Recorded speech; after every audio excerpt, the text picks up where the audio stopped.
and salutations, everybody. Welcome to the best damn movie-related show on the planet, the John Campea Show, coming from right here on my YouTube channel. I am, of course, your host, John Campea, and it is an awesome honor and privilege, as it is every day, to have you, our international friends, gather around as we talk about our favorite things in the world, movies, movie news, TV, and streaming, and all sorts of good things.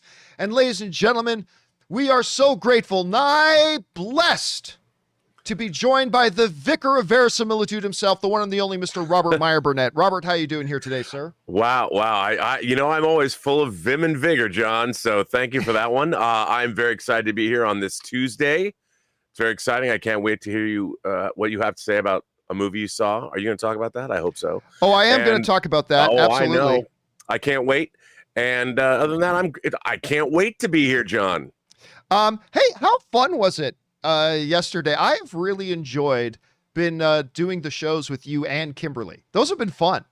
I really like having the two of you on at the same time.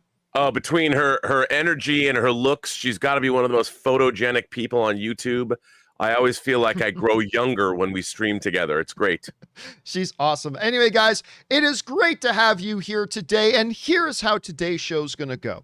We're going to break today's show into two parts, as we always do. The first half of the show, we're going to take some predetermined topics.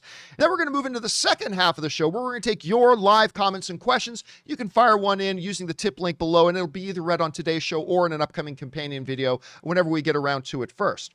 But before we get to any of that stuff, we need to start with a couple of off the tops, and we're going to start with this. Obviously, Rob, the last year and a half have been a nightmare in very many ways because of the whole COVID pandemic and things like that, especially when it comes in our circles, talking about how it's affected the movie industry.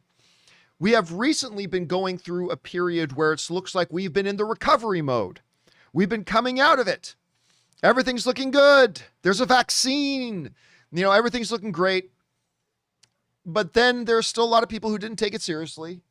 Combine that with the Delta variant, we've seen numbers starting to climb, and now we've got some movies getting delayed again. Paramount, of course, yesterday we talked about this, announced that they were moving their film Clifford the Big Red Dog off of its release schedule, and they don't know when they're going to put it back in. We discussed, now what's the possibility of Shang-Chi and all that kind of stuff, whatever. But Rob, one of the interesting things that we kind of floated for a second was, I don't know, maybe movie theaters should require proof of vaccination.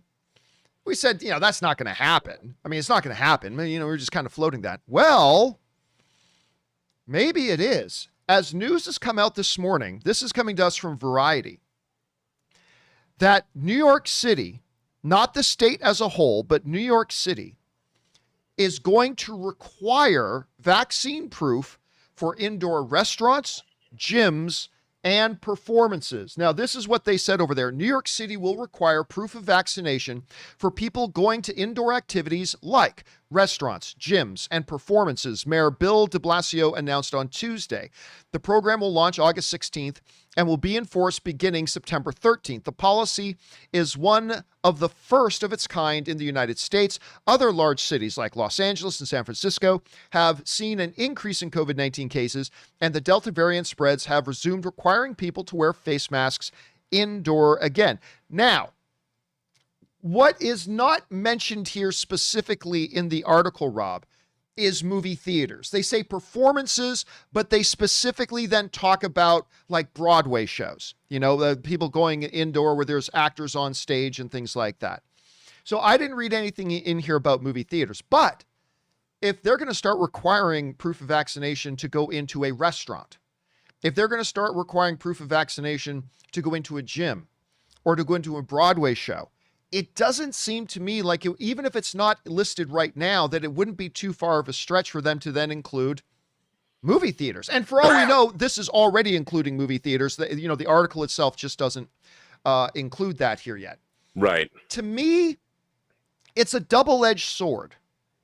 It's a double-edged sword because on the one hand, I would think, hey, I'm vaccinated. So, I already know that my chances of contracting the virus are not eliminated, but they're drastically reduced. So I generally feel pretty comfortable whenever I go anyway. But If I knew going into a movie theater that everybody in there had shown proof of vaccination, I'd feel even more comfortable. And there's probably a number of people, Rob, that would feel more comfortable going to the movie theaters if they knew that everybody in there was vaccinated.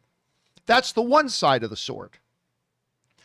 On the other side of the sword, though, is that, well, that's like 48% of the American population right now that is eliminated from going to movie theaters. So on the one hand, yay, more people might feel comfortable going to the movie theaters. But on the other hand, well, the cutting edge of that is that you've now excluded a whole bunch of potential patrons from the movie theaters. So if I'm a movie theater owner, I'm not quite sure how I would feel about that. Good on one hand, bad on the other. So I'm not really sure how I'd feel about that. Now, as just an individual movie fan, as somebody who believes in science and things like that, I like the idea in principle, but that doesn't mean there aren't drawbacks. And we just talked about what that could be for the movie theater industry. So I'm not 100% sure whether it would be a good or a bad thing or not. Rob, you're seeing what's unfolding now in New York with them implementing a new rule that you're going to have to prove that you're vaccinated to go into certain indoor activities, restaurants, live shows, gyms, things like that. Could this extend to movie theaters? And if so, what would you see as the pros and the cons of such a move? Well, I think it probably absolutely will extend to movie theaters. I mean, it does say performances, and I say that, well, I would assume I just assume it does apply to movie theaters. I mean, I think, what we're seeing here is like now that we have more data with more and more vaccinated people, and we're seeing the Delta variant, and there's a lot more data about how this disease is working. Now that we have half the population vaccinated, we can talk about breakthrough infections, which there have been very few, and they're learning more about how this works. And the vaccinations have been, for the most part, working. And I think that really, as we're watching COVID cases go up, there's a common factor, John, in why people are coming down with COVID, and it's mostly those who are unvaccinated. So maybe in the next month, we'll see a lot more people get vaccinated. At least I would hope so. So less people get sick. But, this is still a raging global pandemic. And I think that these measures are something that are necessary. Unfortunately, I wish they weren't.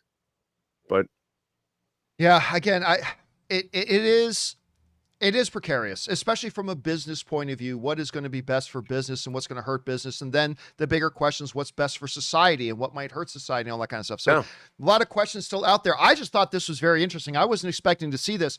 Next interesting thing, Rob, do you think we could see other major cities like Los Angeles, like San Francisco, like Chicago? Do you think we could see other cities implement this? Or do you think they're going to take let's wait and see how much chaos this causes in New York first before we make a decision? What do you think is going to happen? Well, I mean, I think this is a situation that changes from, in a way, day to day, week to week. So maybe we can see cases go down in the next month. But the way our country is very divided, we don't have consensus. And without that, when half the country does one thing and half the country does something else, it's very difficult to bet on anything. And I think that's really hampering this country's ability to accomplish a goal. Thank God it's not like, World War II, because where would America be then? Trying to figure out which way do we want to go. So I don't know, man. I'm hoping that things get better. That's kind of what we're all hoping for here. The question is for you guys.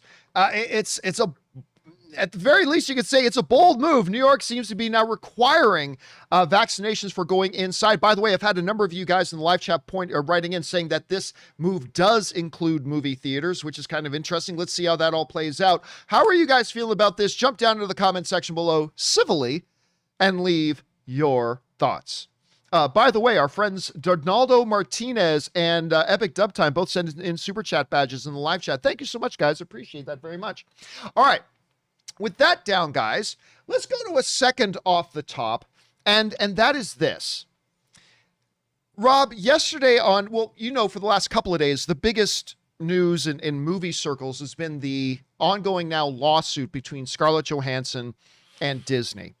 And, as a result, as in every legal proceeding, some people are drawing a line in the sand. Some people take one side, some people take the other, all this kind of stuff. Now, Rob, I did a companion video yesterday, and in it, I basically said this. Disney really doesn't have a legal leg to stand on here. And I'll tell you exactly how this is going to end. This is going to end with Disney will do more public grandstanding. They're going to say a lot of things publicly. They're going to do what they can to save face. But at the end of the day, this is never going to trial. It's never going to trial.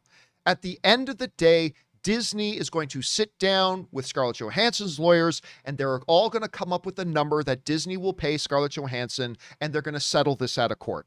It might take 6 months, it might take a year, it might take 2 years, but this thing's never going to trial. I mean, I just don't, unless there's a lot of information that neither side have revealed to the public yet, which is always a possibility, that there's information that a lot of people don't know yet. And if that's the case, maybe that would change our minds and change our opinions. But right now, there's no way this thing's going to trial. Disney's going to settle. They'll do some public grandstanding, and then they're going to settle. But what has been interesting to me, as a lot of you guys know, I have a little bit of a legal background. What has been interesting to me is watching some people discuss the Scarlett Johansson Disney situation who clearly don't have a fundamental understanding of contract law and how that contract law could actually be applied to a situation like this one, like Scarlett Johansson versus Disney. And so what I thought would be an interesting idea for us here is to actually take a few minutes and look at this Scarlett Johansson versus Disney situation and fundamentally break down and hopefully give you guys a bit of an understanding of how contract law works and how certain doctrines of contract law may be applied to the Scarlett Johansson and Disney situation. At the very most here, what I hope to accomplish here is that when you guys see more stories coming out about Scarlett Johansson versus Disney, you guys will have a little bit more of a fundamental understanding of what legal doctrines are at play here and how it might implicate and how it might influence the outcome of this thing. So that's what I want to do here. So in order to do that, we are going to take a moment and take a visit over to the Campea classroom, if you guys will indulge me. Now, before we jump in here, Rob, I want to make sure everybody understands this. I have never spent a single day in an American courtroom. I am not an American law system legal expert. I have basic fundamental understanding of contract law, which I did work in for a bit and all that kind of stuff. So, but when we start talking about contracts here, if you ever have an issue with a contract, do not go, I heard a guy on the YouTubes once say, don't do that. Go get an actual lawyer who practices law and go and discuss them. That's very, very important. If you have a contract dispute of any kind, don't depend on what you heard on the Googles or the YouTubes. Go and actually talk to a lawyer, okay? So, okay, there we go. Let's start with the first basic thing. We're going to talk about two main things here. Number one, we're going to first understand what makes a contract. And then secondly, we're going to talk about how could a contract be broken? And then specifically, how does those principles and those doctrines of breaking a contract apply to the Scarlett Johansson and Disney situation and how it could affect the outcome? Okay? Okay. Let's start with this. Let's start with, what do you need in order to have a contract? Okay, first thing, there are many, many things. And by the way, Adam Muhammad sends in a super chat badge in the live chat. Thank you, Adam. I appreciate that, man, for the support. There are 4 basic things you need. There are more than this. It's more complicated than this, but I'm just giving you the general idea, okay? The general idea. 4 things you need to make a contract.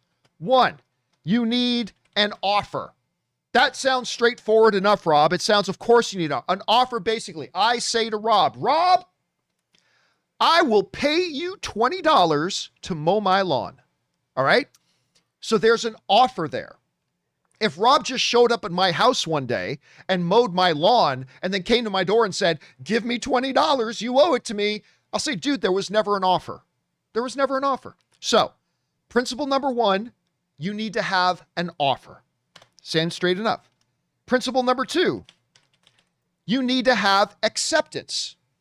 So basically, in this whole scenario of me trying to get Rob to mow my lawn, I can make the offer, Rob, I'll pay you $20 to mow my lawn. And then next Saturday, he still hasn't mowed my lawn. I can say, hey, we had a contract. He says, no, I never accepted. I never said yes. So in law, you need number one, and by the way, Cutter Hale sends in a super chat badge. Thank you, Cutter. Number one, you need an offer. Number two, you need acceptance. So I say, Rob, I'll give you $20 to cut my lawn. And Rob says, I accept. We now have a legally binding agreement. Here's the thing. There are two other main parts you need, though. It's not just an offer and not just acceptance. Number three, you need what's called consideration. What do I mean by consideration? Consideration means in this legally binding contract, I am getting something and you are getting something. I can't just say to Rob, Rob, will you mow my lawn next Saturday? And he says, sure. That's not a contract because there was no consideration. I can't just say, Rob, will you mow my lawn? I have to say, Rob, I will give you $20 to mow my lawn. And then Rob says yes. So I am getting my lawn cut. Rob is receiving $20. There are some times where people have thought they have entered into contractual agreements, but there was no consideration. So number one, you need an offer. Number two, you need acceptance. Number three, you need consideration. And by the way, our friend Soul Brother Max sends in a super chat badge as well. Thank you guys. Appreciate that. All right. There's a fourth thing. Now, again, let me reemphasize. There's a million other details here and a lot of other things, but these are just the four basics, okay? You need capacity. What capacity means is this. If I said to Rob, Rob, I will pay you $20 to mow my lawn, and Rob says, sure, okay, sure, maybe that's a contract, but what happens if Rob is 9 years old? Rob, if you're a 9-year-old. I do a good job, John. That's the best voice I've heard you do. So I have made an offer. Great. Rob has accepted. Great. There is consideration. I'm giving him $20. I'm getting my mown lawn. Great. But under the law, as a 9-year-old, Rob cannot enter into legally binding agreements. He does not have capacity. Or let's say Rob is the age he is, and I say, Rob, cut my lawn for $20, and he says, sure, but Rob is filthy drunk. Filthy, stinking, slobbering, drooling drunk. Yes, John, I'm 9 years old and I've never had vodka before. It's fantastic. And he's completely smashed. Well, guess what? In a court would say Rob did not have capacity to accept that offer. So no contract would exist. So basic understandings. And listen, I know you're probably thinking, how does this connect with the ScarJo thing? It's important to understand this first principle before we move into the situation with Scarlett Johansson. Okay. Number one, you got to have an offer. Number two, you have to have acceptance. Number three, you have to have consideration or something that you're getting out of it. And number four, you've got to have capacity. Okay. So there's that. Okay. So as we move down here now, so when can you break a contract? Oh, one thing more about things you need to make a contract. Notice what isn't there. It does not need to be in writing. Get that part. It does not need to be in writing. If I say to Rob, I will give you $20 to mow my lawn, and Rob says yes, and there was consideration and Rob had full capacity to accept, it doesn't matter whether it's in writing or not. We have a legally binding agreement. We have a contract, even if it's not in writing. Now, some contracts do need to be in writing, and we're going to talk about that in a second. But I just want it to be very, very clear to some people here. It does not have to be. That is not one of the requirements of contract law, is that it has to be in writing. And that's important to understand for when we get on to another part here. Okay, so when can you break a contract? There's a couple of legal doctrines here, okay? When can you break a contract? Well, one of the first things that provides for you to break a contract is if there has been a breach of the contract. Breach.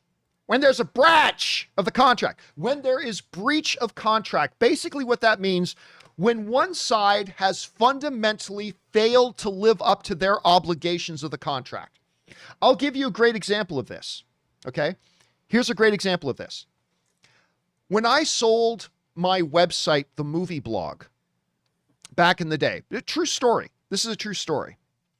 When I sold my website, The Movie Blog, back in the day, I entered into a contract with the purchaser that they were going to pay me X amount of dollars, which would be broken down. I think they were going to pay me like $8,000 a month for X amount of months, right? That was the contract. The problem is, about halfway through, the owner stopped paying me the $8,000. I can't remember the exact number. Let's just, for argument's sake, say it was $8,000 a month, right? The new owners stopped paying me my $8,000 a month because they were having money problems because they weren't very good business people.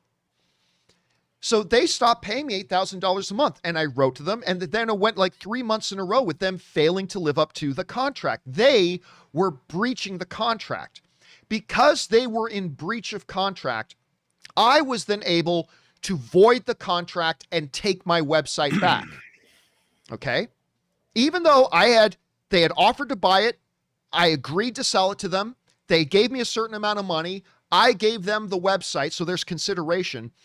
And we both had capacity to make the agreement. The fact of the matter is, halfway through the agreement, they breached the contract because they stopped paying me what they were supposed to pay me every month up until the full balance was paid. And because they breached the contract, I was able to say, I'm taking back my website, The Movie Blog. I'm taking it back. And I did. I took it back. And I later sold it again. So there was a breach of contract. Now, why this is important to understand here is that ScarJo, I'm just going to say ScarJo so I don't have to write out her full name every time. ScarJo fulfilled her obligations in the contract. This is so important to understand in this situation. Scarlett Johansson, in the agreement and contract that she had with Disney and with Marvel, she already fully completed all of her obligations under the contract. She appeared in the film. She functioned as a producer on the film. She promoted the film. She did the press tour for the film. She did everything that was required of her under the contract.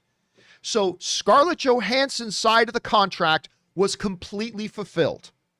That is so key and important to understand because it comes into play more a little bit later on. Okay, so one reason you can legally breach a contract is if there is a breach in the contract.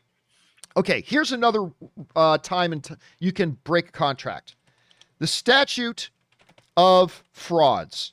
Now, what is the statute of frauds? Statute of frauds. Basically speaking, the statute of frauds is, what's the best way to put this, is that there are some situations where a contract must be in writing, okay? There are some situations in which a contract must be in writing, because remember a little bit earlier, I mentioned that a legally binding contract does not have to be in writing. Well, the statute of frauds is basically a doctrine that says there are times when it does need to be in writing. For example, marriage. Marriage has to be an agreement in writing. Property deals, buying land, that has to be in writing. Some service agreements that take longer than a year to fulfill the service agreement, that needs to be in writing.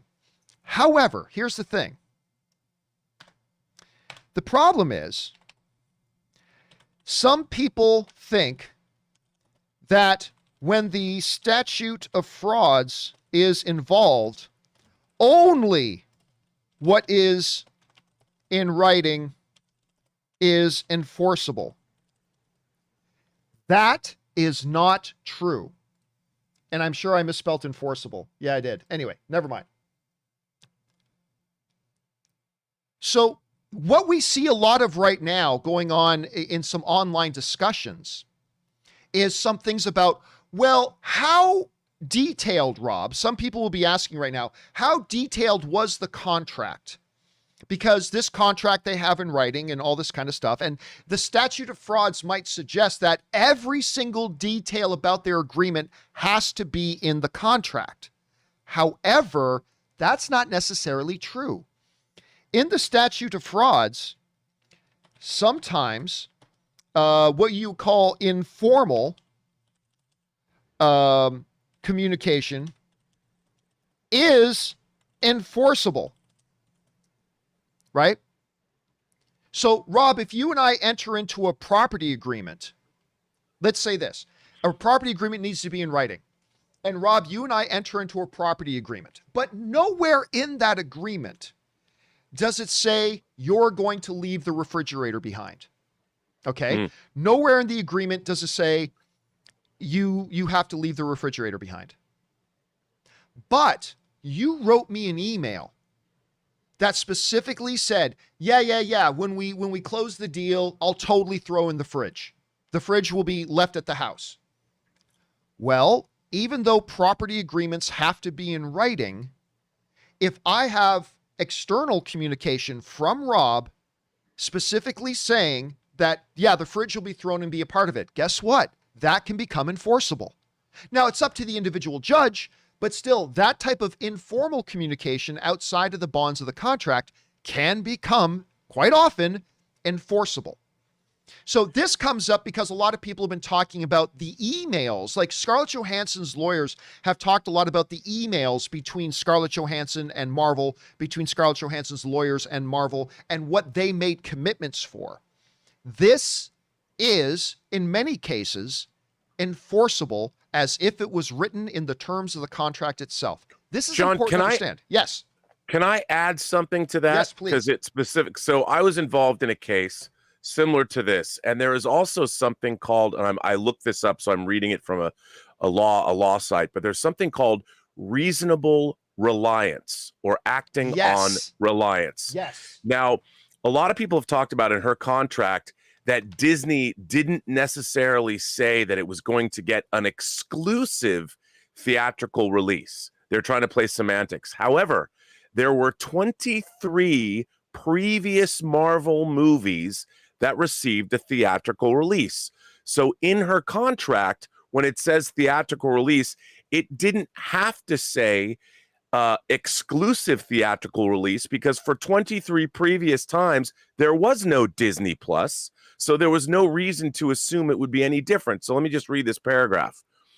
Particularly in contracts, what a prudent person would believe and act on if told something by another, like your refrigerator example. Typically, a person is promised a profit or other benefit, and in reliance, takes steps in reliance on that promise, the refrigerator, only to find the statements or promises were not true or were exaggerated. The one who relied can recover damages for the cost of his or her actions or demand performance or the refrigerator or an exclusive theatrical release if the reliance was reasonable. Perfect. Yeah, and that is also known in some circles as common understanding. Yep. So in this case, you've seen some people online making an argument, well, in ScarJo's contract, all it says is theatrical release. It never said exclusive theatrical release. But Rob, as you were pointing out, the common understanding when theatrical release has always been, up until COVID, that meant an exclusive theatrical release for a certain theatrical window before going to home video. That has always been the way it was understood. And as you pointed out, the word reliance there, Rob, Scarlett Johansson relied on that common understanding of it. Yes. And there is much legal precedent for that. So I'm so glad you brought that up, Rob. That's why you're so smart. So that's a perfect example of this, right? Now, here's the big thing though, Rob. This is the thing that everybody is really talking about when it comes to the COVID situation. Oh, because COVID happened, Disney doesn't have to honor their agreement with Scarlett Johansson anymore. Well, this is where it breaks down. This is another way you can break a legal contract. It's called the impossibility of performance. Now, we already talked a second ago that Scarlett Johansson has already completely fulfilled her end of the agreement. She has performed her legal obligations. But there is a doctrine in law that basically says that, hey, if it becomes impossible for somebody to fulfill their obligations, there is remedy there in law to give them relief and allow them out of the contract, right? So what a lot of people here are now saying is that COVID-19 presented Disney with an impossibility of performance, that it was impossible for Disney to live up to their end of the agreement. It just simply wasn't possible. And therefore, that allows them out of their obligations, their contractual obligations with Scarlett Johansson. Well, that's not entirely true. Here's what I mean. An impossibility of performance, basically imagine this. Imagine I hire, Mark Ellis. Let's say, Rob, I hired Mark Ellis to perform comedy at my party. So I'm throwing a party and I hire Mark Ellis to come and perform. And I say, Mark, you're a funny guy, but you're not that funny. I'll pay you $50. Mark Ellis is hilarious, by the way. So I agree with Mark Ellis. I'm going to pay him $50 and he's going to come perform comedy at my party, right? So we have offer. I'll give you $50. Acceptance. He says yes. Consideration. He's getting $50. I'm getting a comedy performance. Capacity. Mark Ellis wasn't stone cold drunk at the time, and neither was I. There was capacity. We have a legally binding agreement. Well, what happens though if before my party an asteroid falls and destroys his house, breaking both of his legs, and he's in the hospital? Mark, under this thing, even though he has a contract to come and perform at my party, Mark can file for relief under impossibility of performance. That something completely unforeseen happened that he couldn't have anticipated that made it impossible for him to live up to his end of the agreement, right?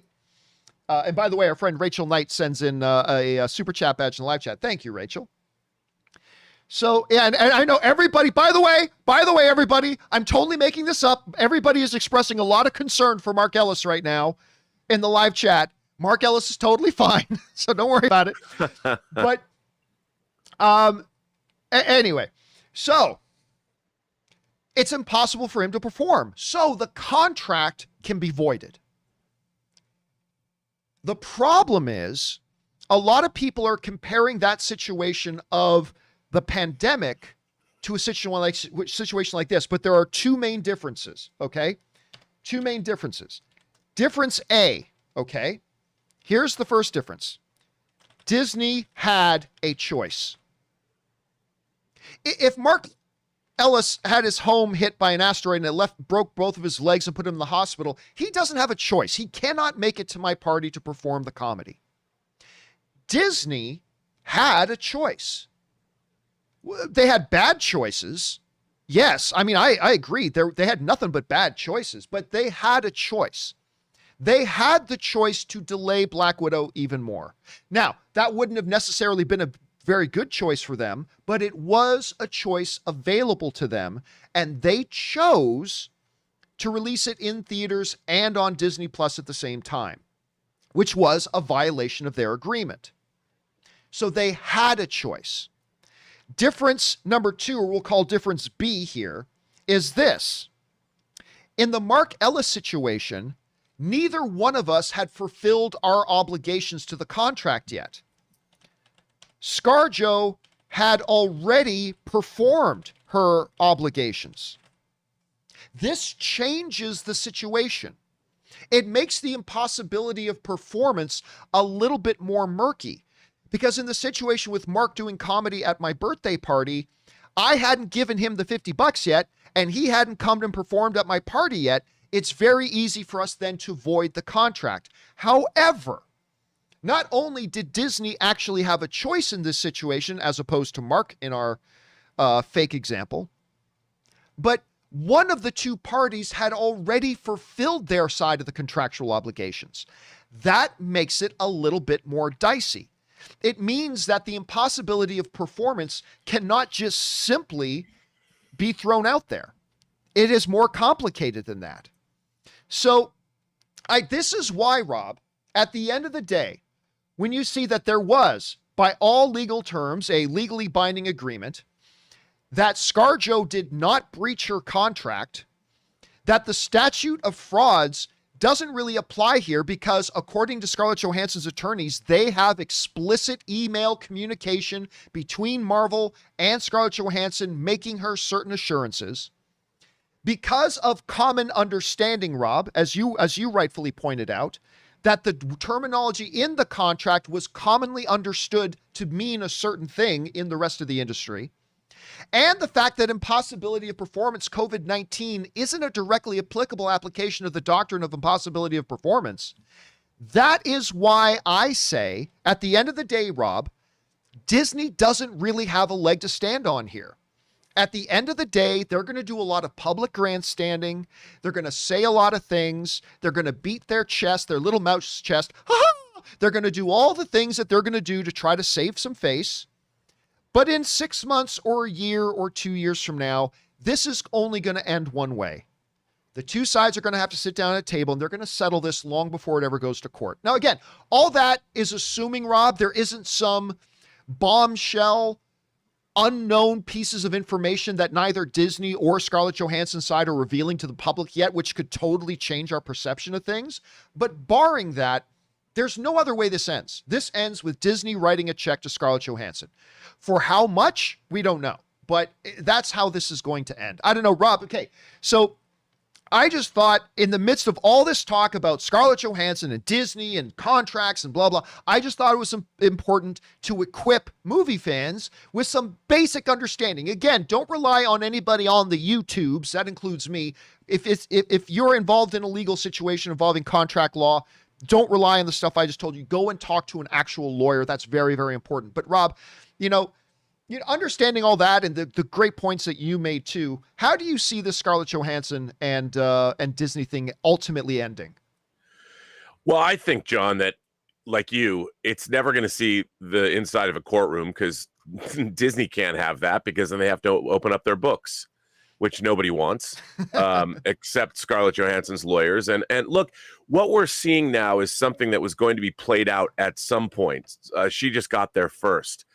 The whole business of movies and streaming, it has changed the way Hollywood works, because before, getting performance bumps based on how well your movie or television series performs has been par for the course in talent contracts, especially A-list talent contracts, whether you're a star or a director.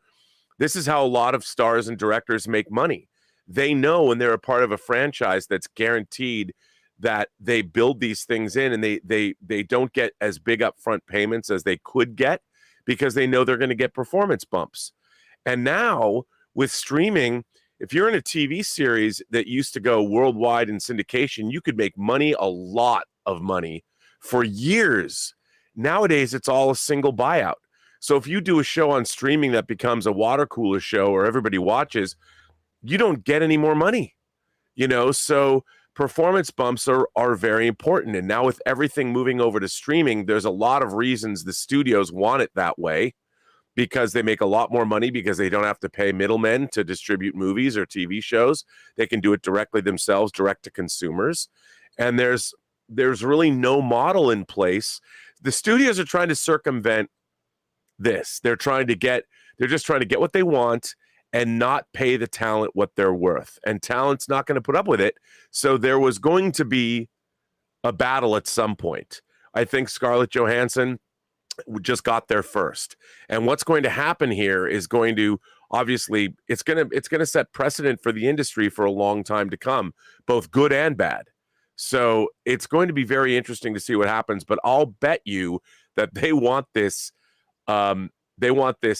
taken care of immediately, especially because Marvel has Shang-Chi, they've got the Eternals, they've got movies coming out for the next 3 years, and all of them have very high profile stars, and they want to make sure everybody's happy. So I think this will be settled quickly. Yeah. Now, look, I know we went longer on this than we normally do, and I get it. We live where we live in a society of people that just want everything in Twitter bites. They don't actually want to know really what the information is. They don't want to really understand a situation. They just want to see a YouTube headline or whatever and move on. But I thought this was important to go into a little bit more in depth.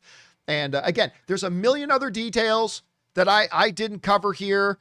And I'm just I am oversimplifying it by 1,000%. I totally agree. But I thought a lot of these main principles were important to understand when, John, if you want to have an intelligent conversation about what's going on with the Scarlett Johansson Disney situation. Rob. I just want to quickly say that, a lot of people say, well, she's made so much money. What does it matter? Well, what I think it matters is it doesn't matter who you are. You could be making 60 cents, $600, $6 million. Having contracts is the very basis of capitalism, and being able to fill out contracts, sign contracts, and be able to do good business with people is, again, something all of us should support. I know it's hard to care about people that are very, very wealthy, but that's not the point. The point is the contract that was signed and people living up to their obligations. I completely agree. All right, anyway, guys, the question is for you. What do you think about the whole breakdown there? Jump on down to the comment section below and let us know your thoughts. Okay, guys, with that down, let's move into our main topics here today, shall we? And how do we select our main topics here on the John Campea Show? Well, it's really simple. You guys come up with our main topics. See, whenever you come across a big topic, issue, or story that you feel we need to cover as a main topic on the show, just go anytime 24/7 over to www.thejohncampeashow.com/contact. Once you get there, you'll see a form. Fill it out with your topic or question. It's absolutely free. Hit submit, and then maybe, just maybe, you might see your submission featured as a main topic here on the John Campea Show. And a special thanks to Russ Childress, who sends in a super chat badge in the live chat. Thank you, Russ. I like the little icon you put in there, too. Thank you very much, man. All right, with that down, let's get on to main topic number 1.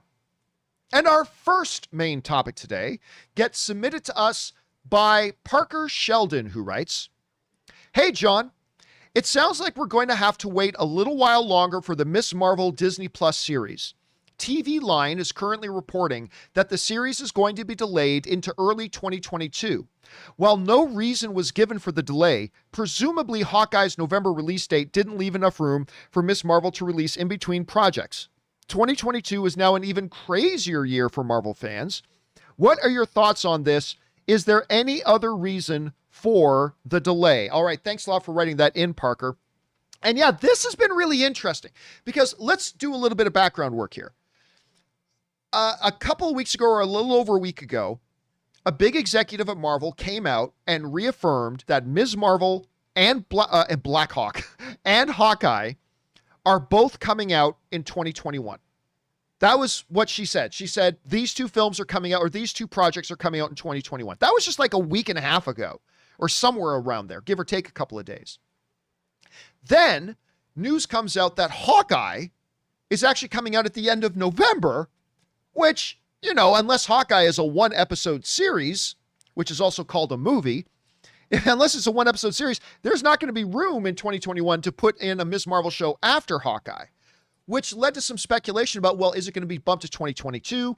Or does it still completely mean that Ms. Marvel could come out before Hawkeye, which I thought was still a possibility. I thought they could very well still put this thing out before Hawkeye. What was more interesting to me was, are they actually going to release the episodes of Hawkeye and the Book of Boba Fett at the same time? So I started wondering, is the Book of Boba Fett going to be bumped to 2022? At any rate, lots of speculation we had.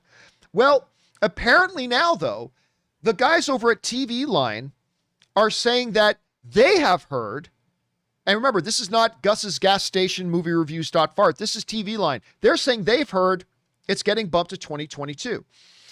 They were asked, the guy at TV Line was asked, is there any news on Ms. Marvel's Disney Plus premiere date?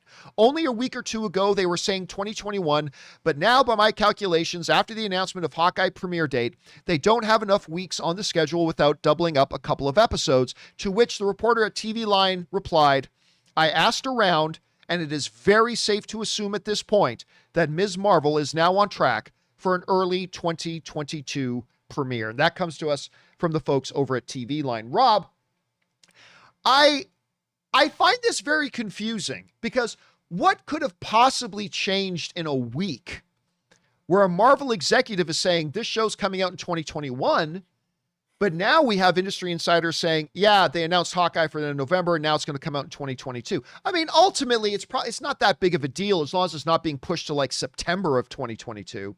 But I do find the situation a little odd and a little confusing. What do you make of this whole thing? Oh, I mean, obviously there's a lot of material coming out. And I think that if Miss Marvel gets pushed into 2022, we've got What If coming out, followed by Shang-Chi, followed by The Eternals, Hawkeye, and Spider-Man No Way Home. It makes sense. It gives them more time in post-production. Then you've got the Book of Boba Fett coming out for Disney. I just think there's a lot there. And we've got enough Marvel. I don't think they need to slide in another new character amidst all of this. So it makes sense. I think it's prudent. And it gives Miss Marvel a little bit more time to breathe. Obviously, she's a much different character, a younger character than she's our first younger superhero that we've had in the Marvel Cinematic Universe. So why not give her a little bit more breathing room to establish herself? Makes sense to me. I agree. Question is for you guys. What do you make of this? Now TV Line is saying that, yeah, it looks like they're going to be releasing Ms. Marvel in 2022. Big deal, not a big deal. How do you guys feel about this? Jump into the comment section below and let us know your thoughts. Okay, guys, just a good big thanks to Up Down Down 814 who sends in a super chat badge in the live chat. Thanks for that, man. I appreciate that. Okay, guys, with that down, let's move on to main topic number 2, shall we? Rob, what is our second main topic today?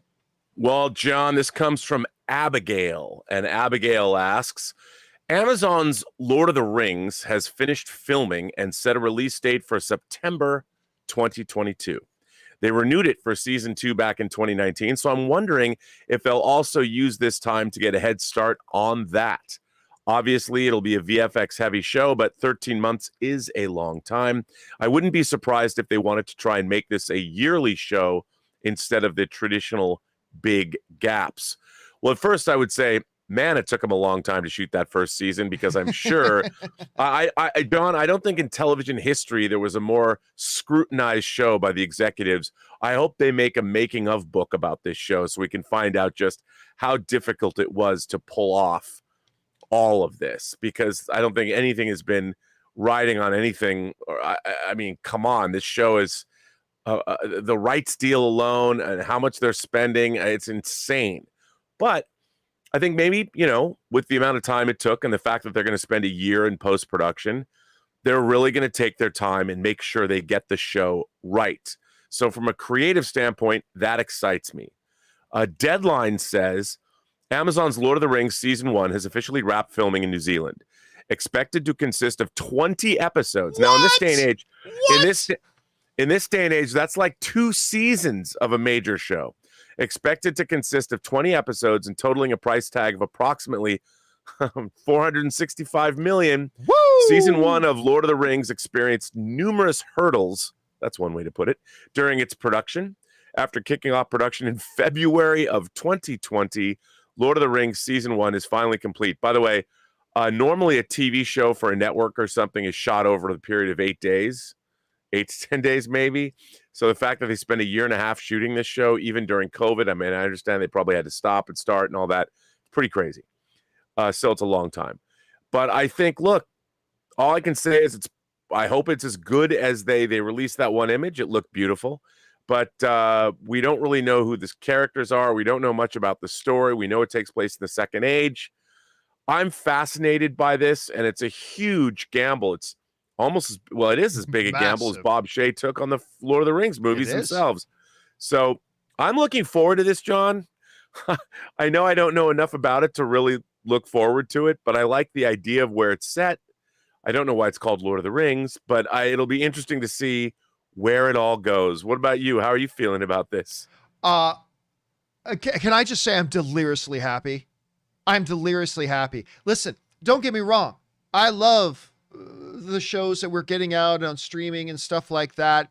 But Rob, there was a time and there was an era when great shows had 22, 24 episodes per year, and they were great and glorious, sometimes not so glorious and all that kind of stuff. Yes, by the way, RM and Mr. Wolfgang both send in super chat badges in the live chat. Thank you, guys. But there was a time when that was, and then, came 16 episode seasons. And then 12 episode seasons, and then 10 episode seasons, and then 8, and then now we've got 6 episode seasons of things like this. Rob, I'm not going to lie to you. When I read that there was going to be 20 episodes of this, it moved. I'm not going to lie. It moved a little bit. I am so deliriously happy to hear this. I love the idea that they're doing this. Now, look, it's obviously very, very expensive. And it took them forever to shoot and all this kind of stuff. And by the way, there was this great, did you see this image that they put out of the new series? I mean, I saw a lot of speculation going around. Some people are thinking this is an earlier era or a reimagined Rivendell or not Gondorum. I can't remember the name of the one place. Not Gondor, but like Gondor, another elven city, whatever. All I know is that I look at this and I'm like, oh God, that puts a smile on my face. That puts a huge smile on my face when I see that. And yeah, listen, I'll be honest. When I first heard that this thing was going to take like a year of post-production, because first I heard production on Lord of the Rings is wrapped. I'm like, and it's coming out in September of 22. I'm like, but the more I think about it, the post-production on this is going to be massive. And like, even just for 1 2-hour feature film, you're talking about 8 months to a year of great post-production. If this is like 20 hours, and for all I know, Rob, maybe 20 episodes, maybe they're going to be 15-minute episodes. I mean, I don't know what Amazon's strategy is going to be, but I'm going to assume they're probably going to be like close to maybe 45-minute episodes. That's my guess. We'll see. But now it makes a lot more perfect sense. Once I saw that 20 episode count, having to do a year of post-production made a lot more sense to me. And so, yeah, I got to tell you, Rob, everything about this, other than the fact that we got to wait so long for it to come, other than that, I love everything.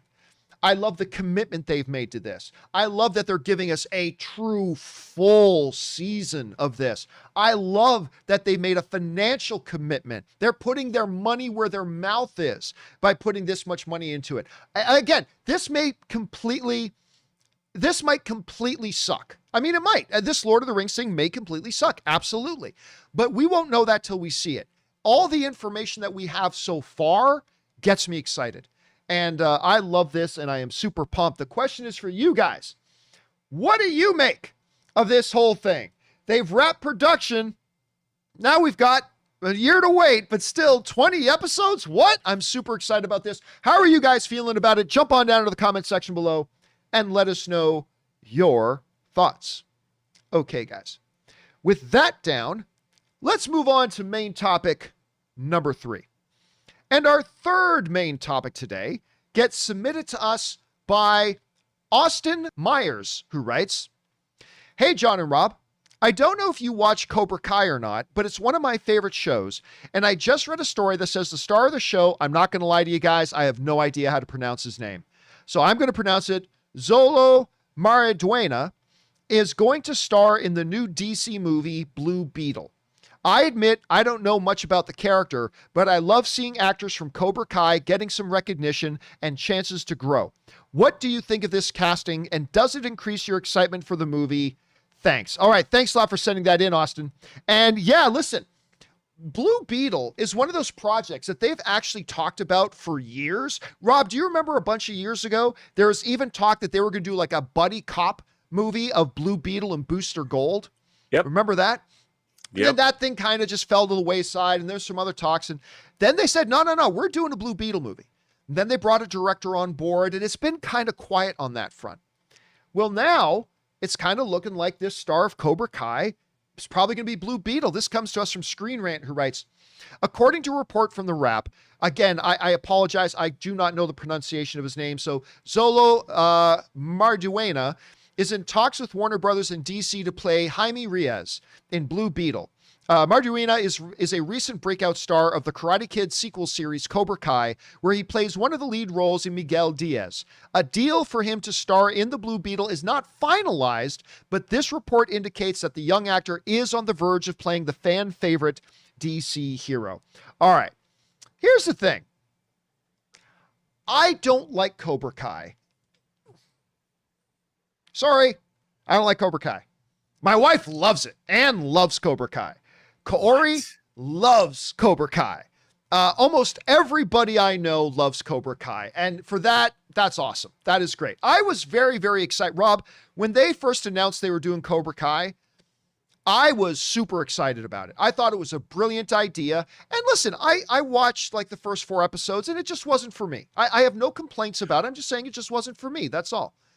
But a lot of people I know love this show. Love it. And I think it's great that from such a popular show that started as a YouTube original and is now on Netflix, that a young star, breakout star from that, can get a big break in starring in his own DC superhero movie. I think this is This is the type of story that puts a smile on your face, to be honest with you, for 2 reasons. Number one, Blue Beetle is not the most popular DC character, but he's one that has a definite fan base. He's a fan favorite for a lot of people. Number 2, you got this show that a lot of people love in Cobra Kai, and one of these young stars is now going to get a break in doing this.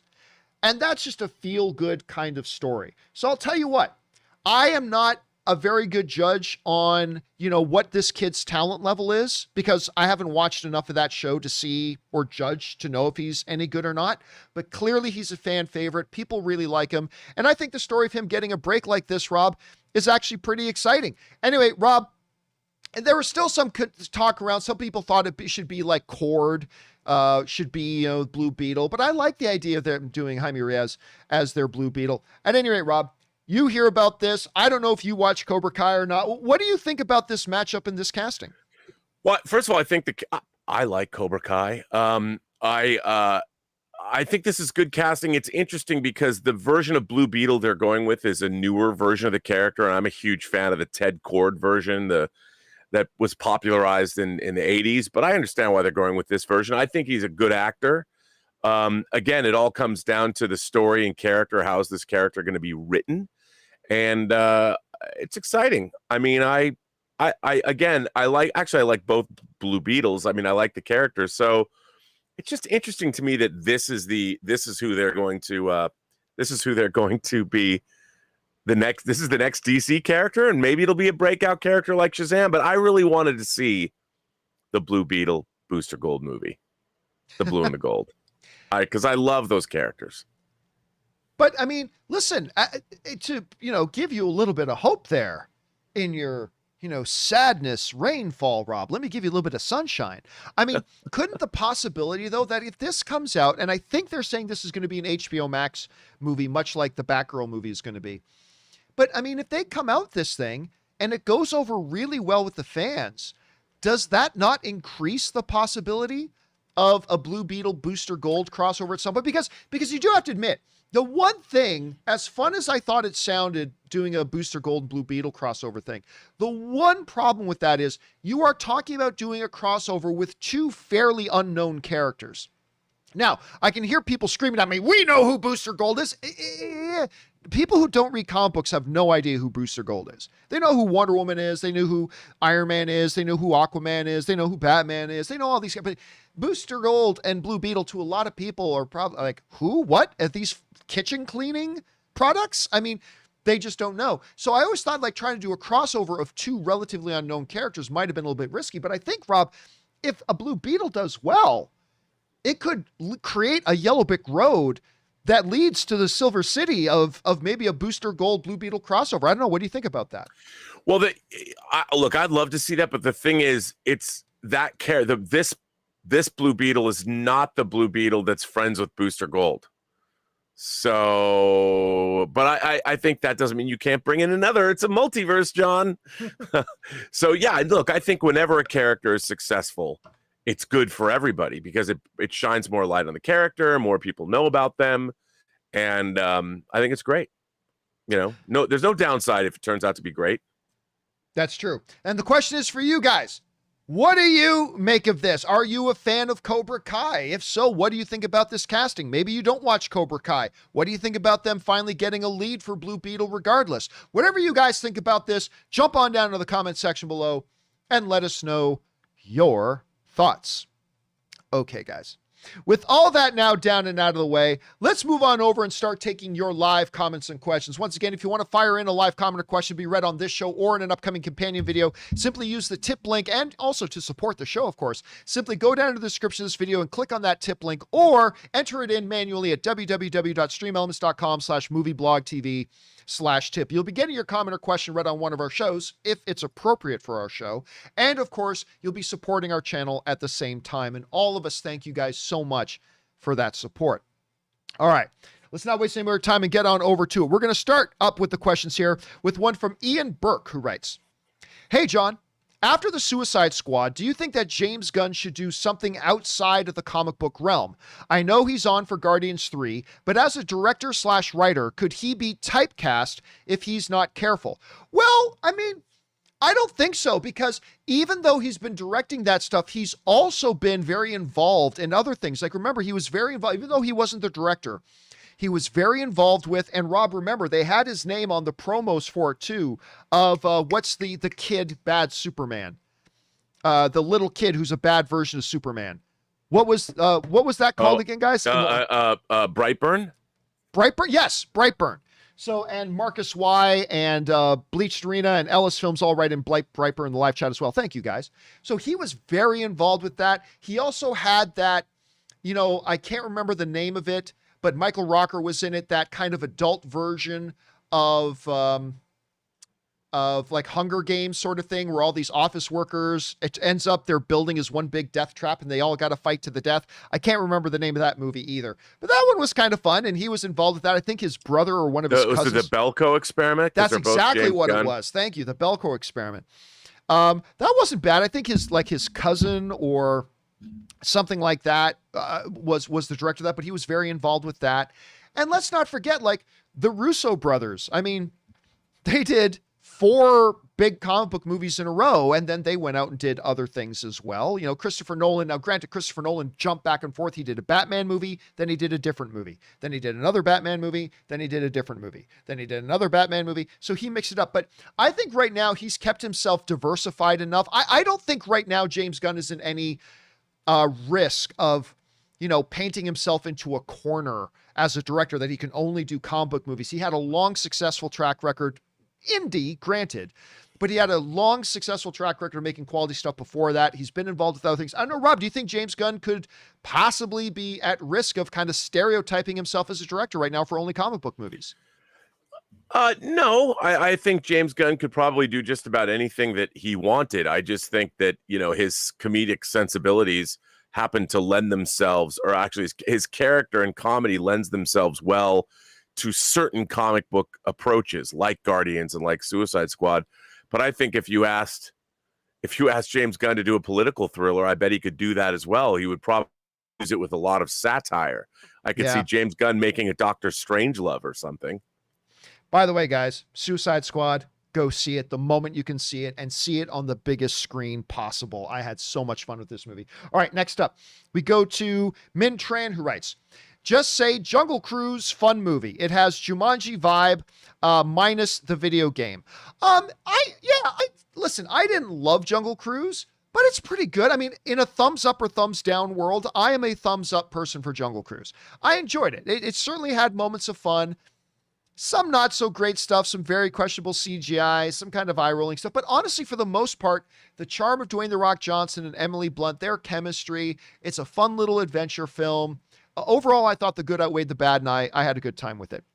All right, next up, Mintran also writes, if the and John Cena does fight each, you probably meant to say The Rock. If The Rock and John Cena do fight each other in a fast movie, would like be awesome. Oh, let me try this again. If the and John Cena does fight each other in a fast movie, would like be awesome or stupid? if The Rock pull out the rock bottom and John Cena pull out the attitude adjustment. I think by the way, and you're never going to see Dwayne Johnson in a Fast and the Furious movie again. He'll do his spin-offs, Hobbs and Shaw, but The Rock has made it pretty clear he's not going to be in Fast and the Furious movies again. Him and Vin Diesel just do not get along. But if you did have Dwayne The Rock Johnson and John Cena in a Fast and the Furious movie together, and if they did have a fight, Rob, it would be, and I think this is a phrase that's overused, but it applies here. It would be a missed opportunity. It would be a missed opportunity to not have The Rock pull out a rock bottom. Of course he's got to pull out a rock bottom. And of course you're going to have John Cena do the attitude adjustment. And I wouldn't be surprised, even if it would make no sense in the movie, because nothing makes sense in the Fast and the Furious anymore, that at some point, maybe he's pretending he's swatting at a fly, but John Cena's got to do this. He's got to do this. Or he's got to drop a smoke bomb and in the midst of the smoke say, "You can't see me." Yeah, but you have to, because not in any other movie franchise, but in a Fast and the Furious movie, you'd have to. I don't know, Rob, what do you think about that? I think probably you'd have to. Yes. It's funny because I think people would really want to see that happen. Like, I know I would. So the fact that it might not ever happen is kind of a sad story, John. Yeah, it is. But hey, we could still see it in the DC universe. They're Black Adam and Peacekeeper now. That's true. That is, you know what? That is very true. Although that wouldn't be much of a fight. Black Adam against Peacekeeper is not much of a fight. But still, I mean, it could happen on that level. All right. Next up, we've got, come on, Mark, don't be stingy, writes. Bert Kirshner is a stand-up comedian who was named Florida State Party Animal of the Year in 1997 and was the inspiration for Van Wilder. I did not know that. He has 3 stand-up specials on Netflix, and now Lionsgate has wrapped on his movie The Machine, directed by Peter Antisio. I am unfamiliar with Bert and all of that. I'm not familiar with any of that at all, to be honest with you. By the way, Dragon10 sends in a super chat badge in the live chat. Thank you, Dragon10.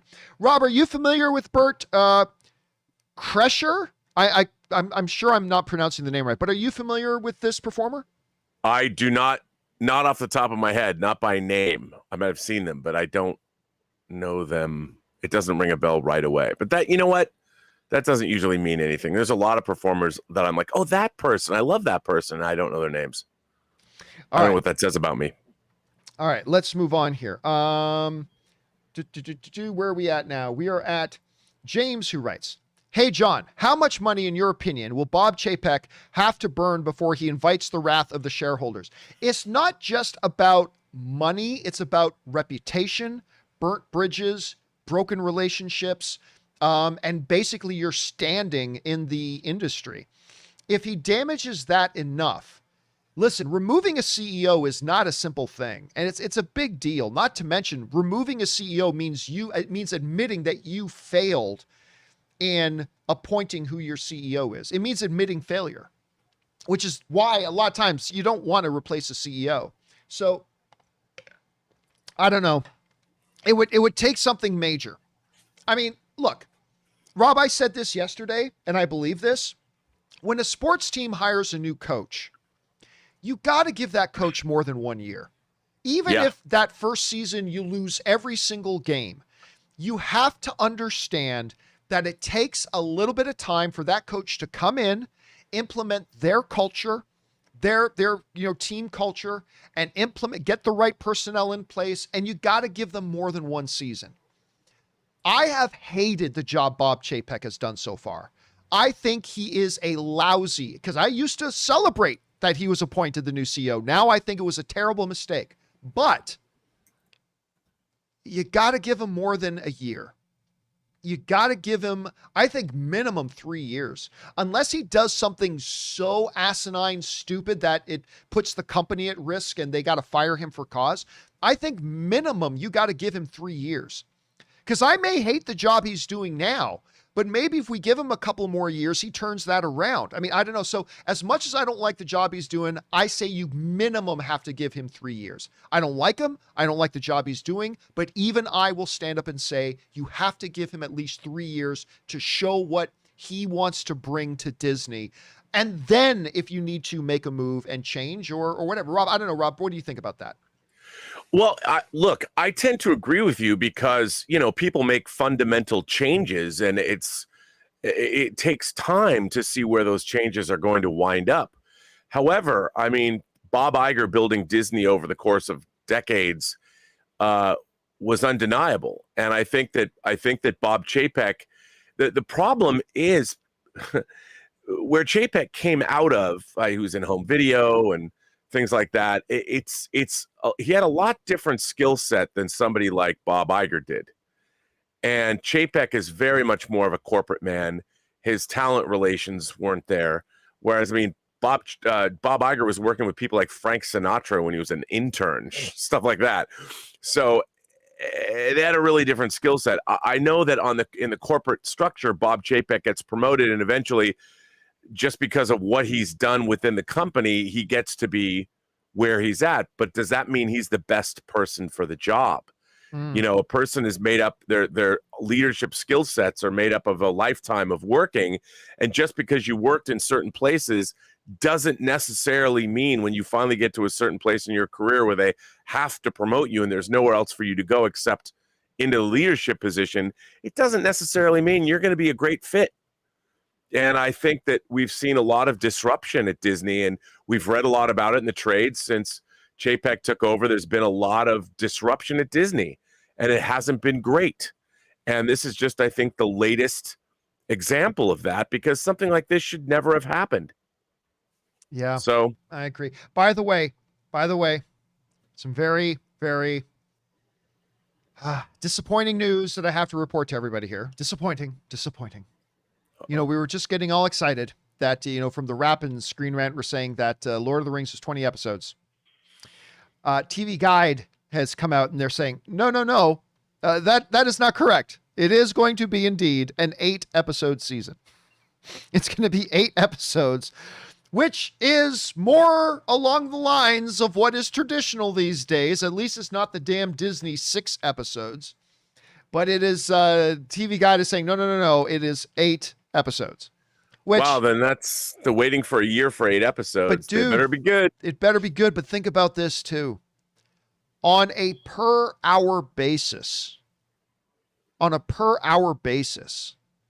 with that production budget, and remember, that didn't even count the hundreds of millions they had to spend on the rights just to get it. This is ludicrously by far the most expensive television show ever made on a per hour basis. It's going to be kind of, I got so excited. Yeah. I hate when I get my hopes up and I get so excited. Oh, I read that 20 episodes thing, Rob.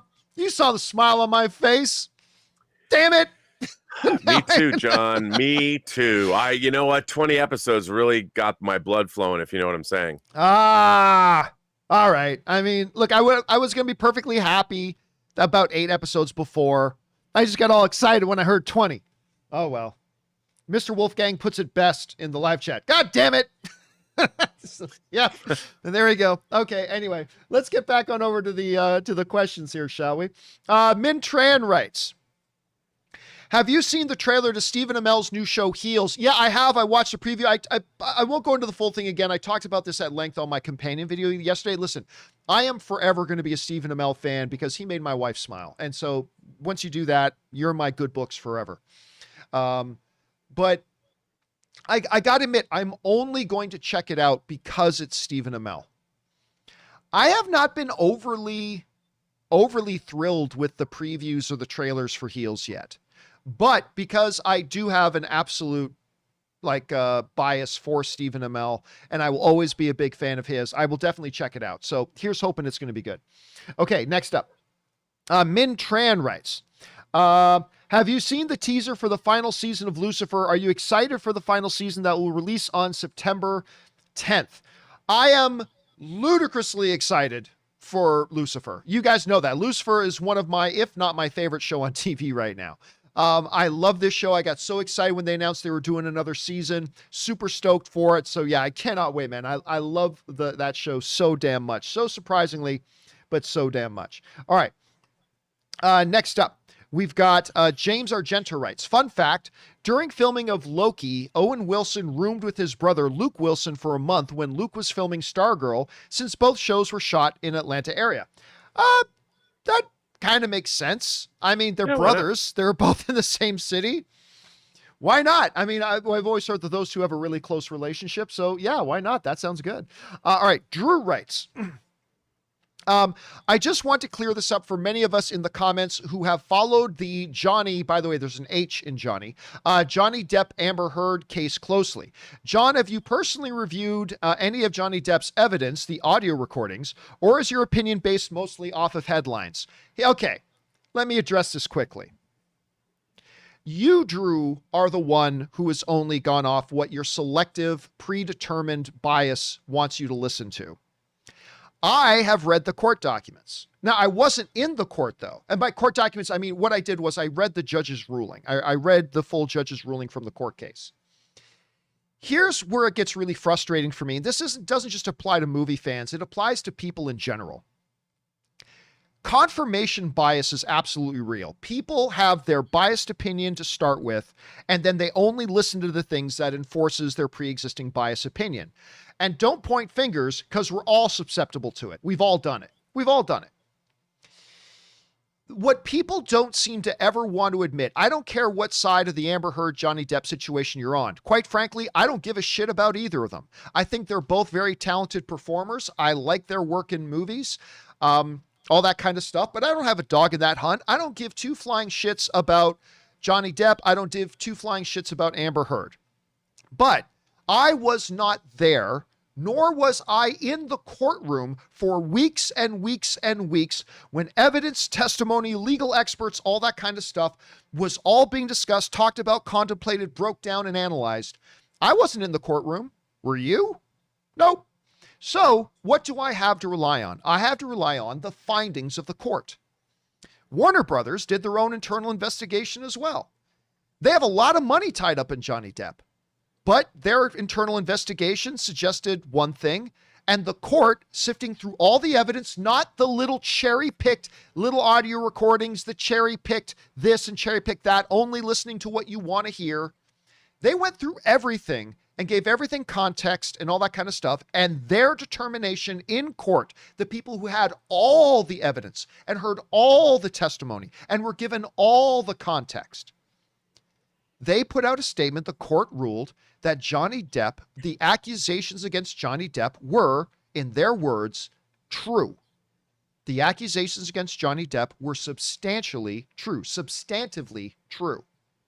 Now look, I still wasn't there, but I take the word of a court that saw all the evidence and heard all the testimony and were given all the context of every little detail than I do about, I researched on the Googles. I will take that every day of the week. Now, I've also been very clear to point out that, hey, this isn't done either. There's still an American court case coming up. And I have said, and I still believe, that our perception of this whole situation can change very drastically once the American case happens. Because what happens if in the American lawsuit that they find the other way?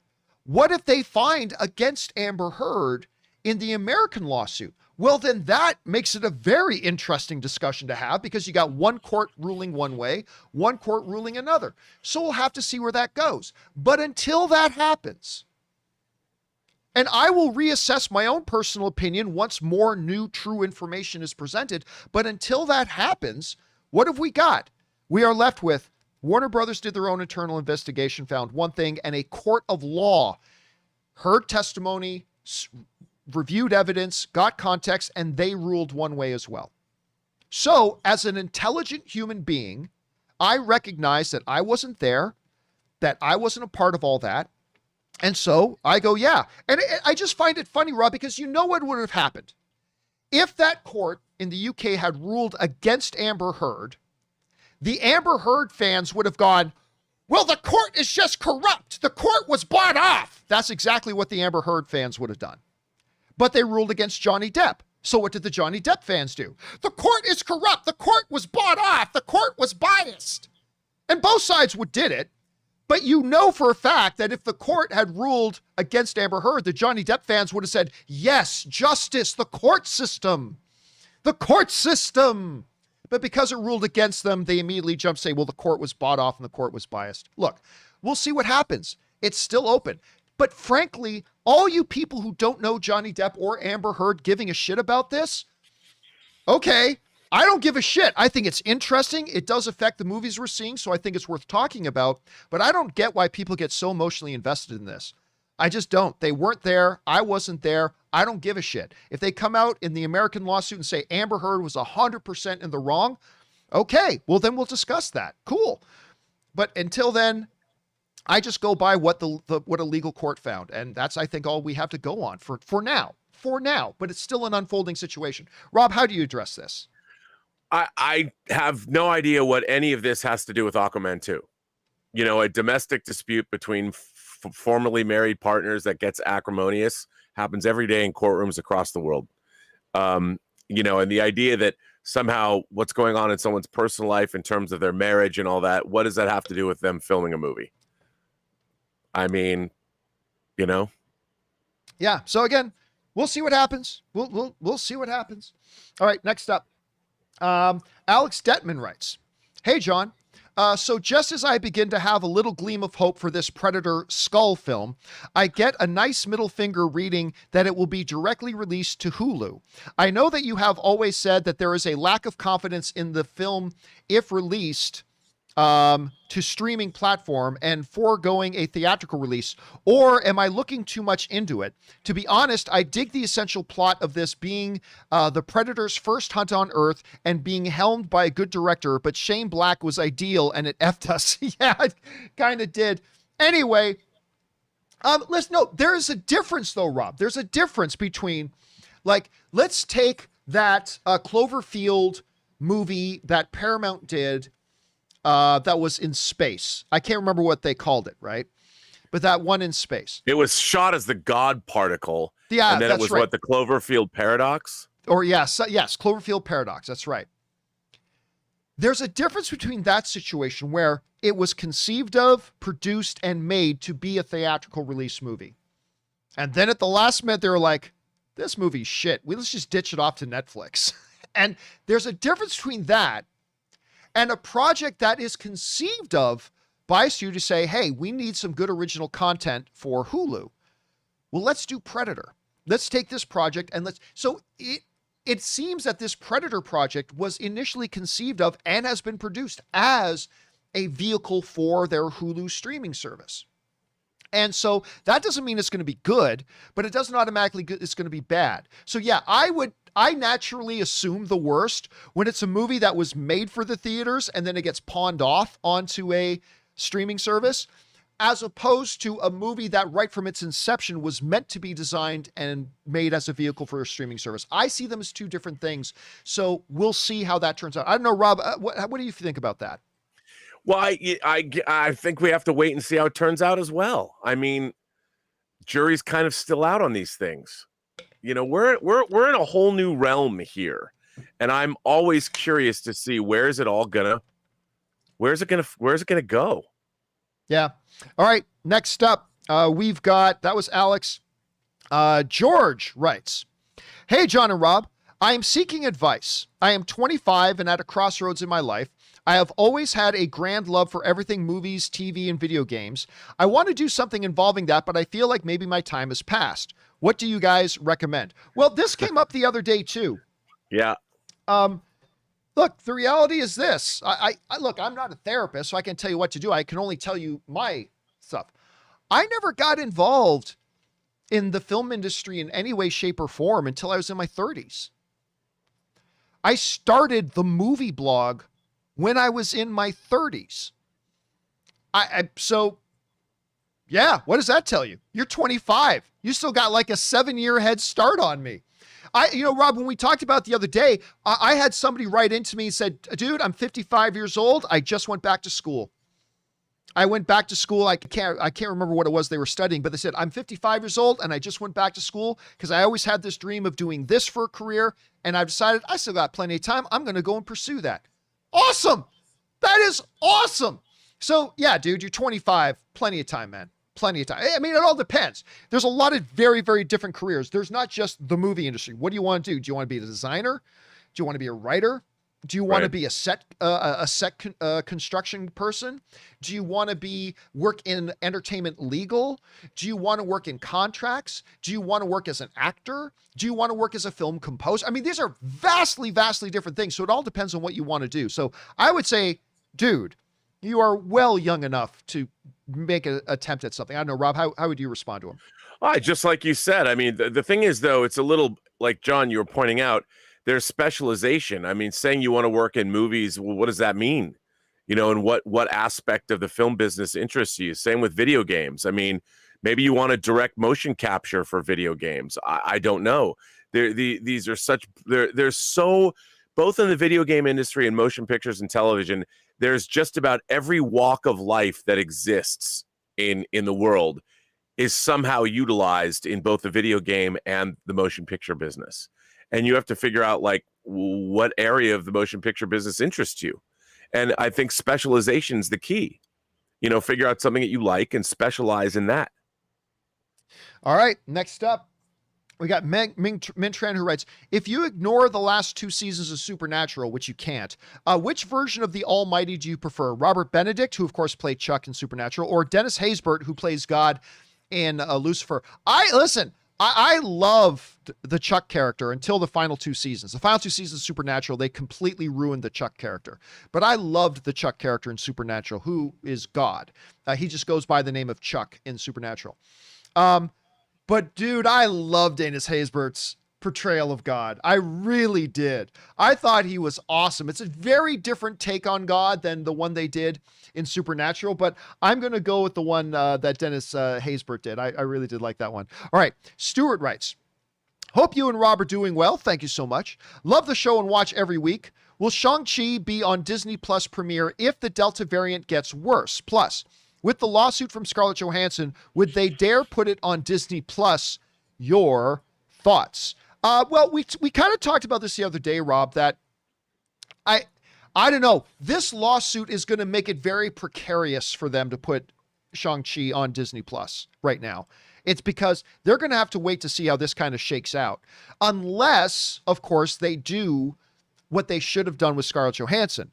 Go in advance to all the players and stakeholders involved with Shang-Chi and say, look, we want to move this thing to Disney Plus. What can we do with you guys right now to make us doing that move right by you? And then do that in advance, and then you're totally clear. Then you're totally free and clear to go. So I don't know, man. I don't know. You know, you and I talked a lot the other day, Rob, about with the variant Clifford the Big Red Dog just got pushed. Could they do that with Shang-Chi? I mean, it's kind of last minute, but it's possible they could. But because of the lawsuit, I think it would just really force them to go and do what they should have done with Scarlett Johansson before making that move. But I think what you won't see them do, Rob, is just try to pull a fast one on the Shang-Chi players the way they did on Scarlett Johansson. I don't know, Rob, what do you think about that? No, I completely agree with you. If they're gonna decide to move it over to Disney Plus, there's gonna be a whole lot of explaining to do, Lucy. They're gonna have to do a lot of rejiggering those contracts and figuring out how can we move forward where everybody's happy, because they don't want a talent revolt. I mean, the thing about Shang-Chi is, you know, it's the first Asian superhero in the Marvel Cinematic Universe. There's a lot of people who have eyeballs on this movie. It's a pretty unknown character as far as the general public is concerned, even though he has been an Avenger. So there's a lot riding on this film, and I think they're not going to want any kind of controversy to surround it. So we'll see. All right, next up, we got Garden Variety Vagabond, who writes 1 of 2. John, I was looking forward to The Green Knight. I'm very excited for that, but spent most of it begging for it to end. I have never disagreed so much with the critic rating. It, on one hand, spends most of its time on his journey, which is never given, but at least one element comes from interpretations and studies, St. Winfred, to fill in the gaps. I tend not to mind racial swapping, but I felt it works here. I don't feel it works here, though Dev Patel was excellent. Too many elements were not from the story, and it was way too dirge-like. Thoughts? Well, listen, all I can say, Garden Variety, is that it's not just the critic ratings. I mean, you guys have been watching the show. Everybody who's written into me about Green Knight has absolutely loved it, and some people calling it the best film they've ever seen. I am not one of them because I haven't seen the film yet, damn it. I've been waiting to watch this film for well over a year, and I still haven't seen it yet. I haven't had the opportunity to get to the theater to watch it. I still can't do it tonight, and I can't do it tomorrow night, and I can't do it Wednesday night either. Anyway, but I will get out to watch The Green Knight. But yeah, it is. But listen, all film is subjective. So no matter how many people write into me and say they think it's the greatest movie ever, there's going to be people who watch it and don't have the same experience. And you clearly did not have the same experience. And I'm glad you're sharing your thoughts on that because that's important. It's important to express the other side of it as well. So again, all I've heard from people is how much they love it. I can't say that because I haven't seen it, but yeah, there it is. All right, next up. And last one we'll do with Rob here. Nosferatu writes, Bob Iger must be having the worst year of his life. Oh, dude, Rob, imagine Bob Iger. I can only on a very, very small level kind of relate a little bit because, I left Collider and I know everybody wants me to dish dirt on people and I will never do that. But when I left Collider, it was so difficult for me. Like some people thought and would write into me saying, John, you must feel good seeing their numbers drop and you must feel good seeing everything falling apart. And are you kidding me? Dude, starting with AMC, I had spent years of my life building that thing and piece by piece putting this thing together and building it to the point that we had it at. To then leave and have to sit here over in my own place and watch this steady destruction and this steady falling apart and this steady implosion of this thing I had spent years building and having to sit back from a distance and just watch it fall apart. It was awful. And Rob, you know that because I confided in you a bunch. Yes. Like never once was I happy. It's like, ha ha ha, look, this show's losing their numbers. And ha ha. No, I was miserable. And I was beside myself. And I never talked about it on the show. I never talked about it live. I never talked about it on the show, but I was miserable. I can only imagine how Bob Iger must feel right now. Bob Iger has spent so many years building Disney to being the most powerful, most respected, most everything entertainment company in the world. And in the span of 1 year since he handed over that CEO throne to Bob Chapek, they're in the news all the time for all the wrong reasons. And I can just imagine Iger sitting at home with his perfect frickin' hair and his square frickin' jaw and his perfect frickin' tan and sitting there just going, oh, what the hell? Like, I can only imagine the frustration that guy must be feeling right now. I don't know, Rob. What do you think Iger's going through right now? Well, if you've ever seen his devastatingly intelligent and beautiful wife, things aren't that bad at home for Bob. But I think that you're right. I mean, you want to leave a legacy. You want to leave, and despite COVID, I mean, this is a talent relations issue. Bob Iger was a master of talent relations. Nothing like this ever would have happened, I think, under his watch. This would have been something that they would have dealt with. Never would have happened under his watch. He would have got out in front of this and he would have been like, yo, let's take care of this now. And it is sort of unfortunate. And, it really goes to show you that one of the things I think is weird in our society is just because people have what appears on paper to be a good pedigree, it really doesn't have any indication on what their actual job performance is going to be. And that's sort of been a truism of life. And yet in the corporate world, they're very wrapped up in people's what they can show on a spreadsheet or show to their investors. Here's what we've got. But does that really translate into the leadership qualities that you need to lead a company like Disney? And I think we're seeing that, well, perhaps not. So I'm with you. Bob Iger can't be digging this, John. Can't be digging it. No, can't be digging it at all. Anyway, listen, Rob, I know we've kept you a bit overtime here. Thanks for being here again today, man. And we'll, of course, talk to you again tomorrow. But in the meantime, where can people follow you and your greatness online? Well, you can find me on Instagram at Robert Meyer Burnett. Find me on Twitter at BurnettRM, or find me on my own YouTube channel, The Burnett Work, ranting about Star Trek. All right. Thanks a lot for being here again, Rob. We'll talk to you again tomorrow. Have a good one. All right, man. Ladies and gentlemen, the one and the only, the great Mr. Robert Meyer Burnett. And of course, we'll have him back here on the show again tomorrow. But for now, we've still got some time left here. Let's keep going through your questions, shall we? We're going to pick things up here with Hardcore Curtsy, who writes, I like that username. Maybe the best part about movies is when enough reality grounds things that the hard to believe parts of the film that it is built upon make it feel as though the word impossible is a little less necessary to include in the dictionary. Dude, that is beautifully put. That's beautifully put. That's basically kind of my treatise, if you will, about what Fast 9 became. Like, if you want to have the fantastical within the mundane, you have to establish some credibility of reality. And then when you do that, the fantastical seems more plausible, right? As opposed to like a Fast 9, which was just eye-rollingly stupid from the very first frame. And I say that as a Fast and the Furious fan. You guys know, I have really been on board the Fast and the Furious franchise ever since at least episode 4. So 4, 5, 6, 7, 8, I've been all on board for Fast and the Furious. But man, 9, no pun intended, drove it right off the cliff. I love the way you put that, dude. Well said. All right, next up. Scrooge McDuck writes, 1 of 3. Here's how I'd maximize box office / streaming revenue. I'd like to know your opinion. Theatrical only, minimum 60 days. Then initial PVOD, $20 to $30 to rent or buy, and Disney Plus, $10 to $20 rent or buy.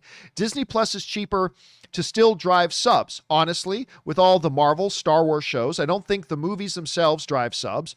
If you don't pay extra, you can wait at least 6 months to see it on Disney Plus for free. Finally, bring back the vault. If you rent / wait till free, it goes into the vault at some point. Buy it and it will be on your account anytime. Thoughts? If you're the boss, how would you do it? Well, listen, first of all, I think the vault, honestly, was something that had to go. The vault had to go. The vault always just frustrated fans, I think, more than anything else. So I would honestly keep the vault gone away. But what you just proposed has been very similar to what the traditional structure has been, and clearly is the way for them to make the most profits. Put the movie out on an exclusive theatrical window, make your hundreds of millions of dollars there.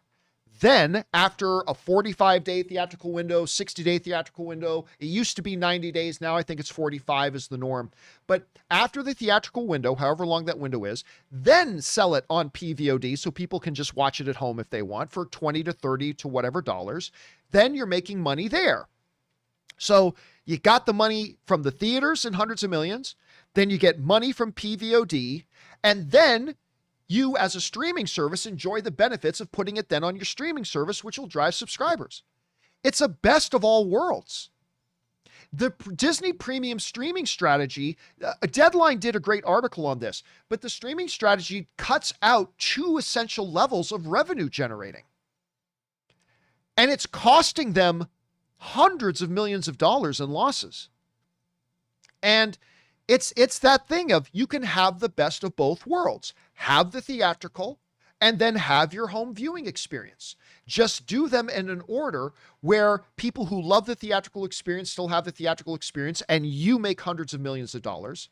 And then release it on PVOD later so people who just want to stay home and watch it at home can do that later and pay their $20 or $30 for it. And you as the studio make money from that. And then you put it on your streaming service for free, which will generate income as people come and subscribe to your channel because of your growing library.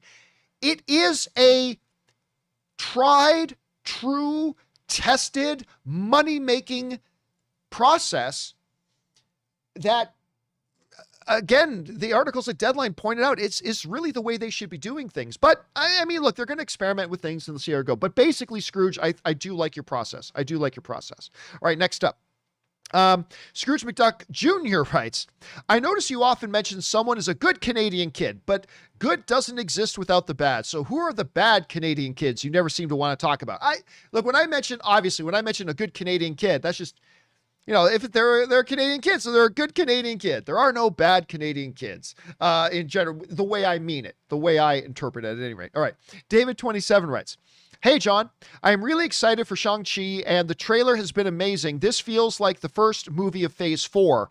I know Black Widow was technically the first movie of Phase 4, but it felt like a Phase 3 movie. Still really good movie, by the way, though.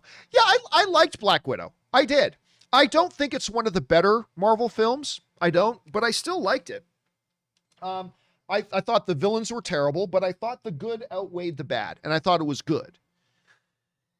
But as far as, well, wait a minute, is it a Phase 3 movie or is it a Phase 4 movie? Or it doesn't matter. I mean, the phases are really meaningless. They're arbitrary delineators that we just kind of make up to kind of mentally organize where a film is, but really, ultimately, it doesn't matter. It really makes no difference if they call Black Widow the first Phase 4 movie, or if they call Black Widow the final Phase 3 movie. It really makes no difference. So I don't normally really pay any attention to the phases at all. I mean, again, they're just arbitrary, random things that they put in place that helps us sort of organize in our heads where a movie happens in their timeline per se, but ultimately I don't really pay much attention to it. I don't pay much attention to the whole phase discussion very much. All right, next up.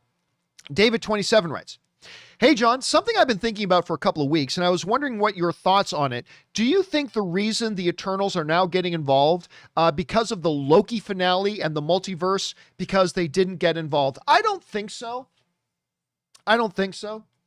A lot of, remember, in the Eternals trailer, they mentioned we've never interfered with human progression. We've never interfered with humanity. We've lived here. We've lived among them, but we've never interfered.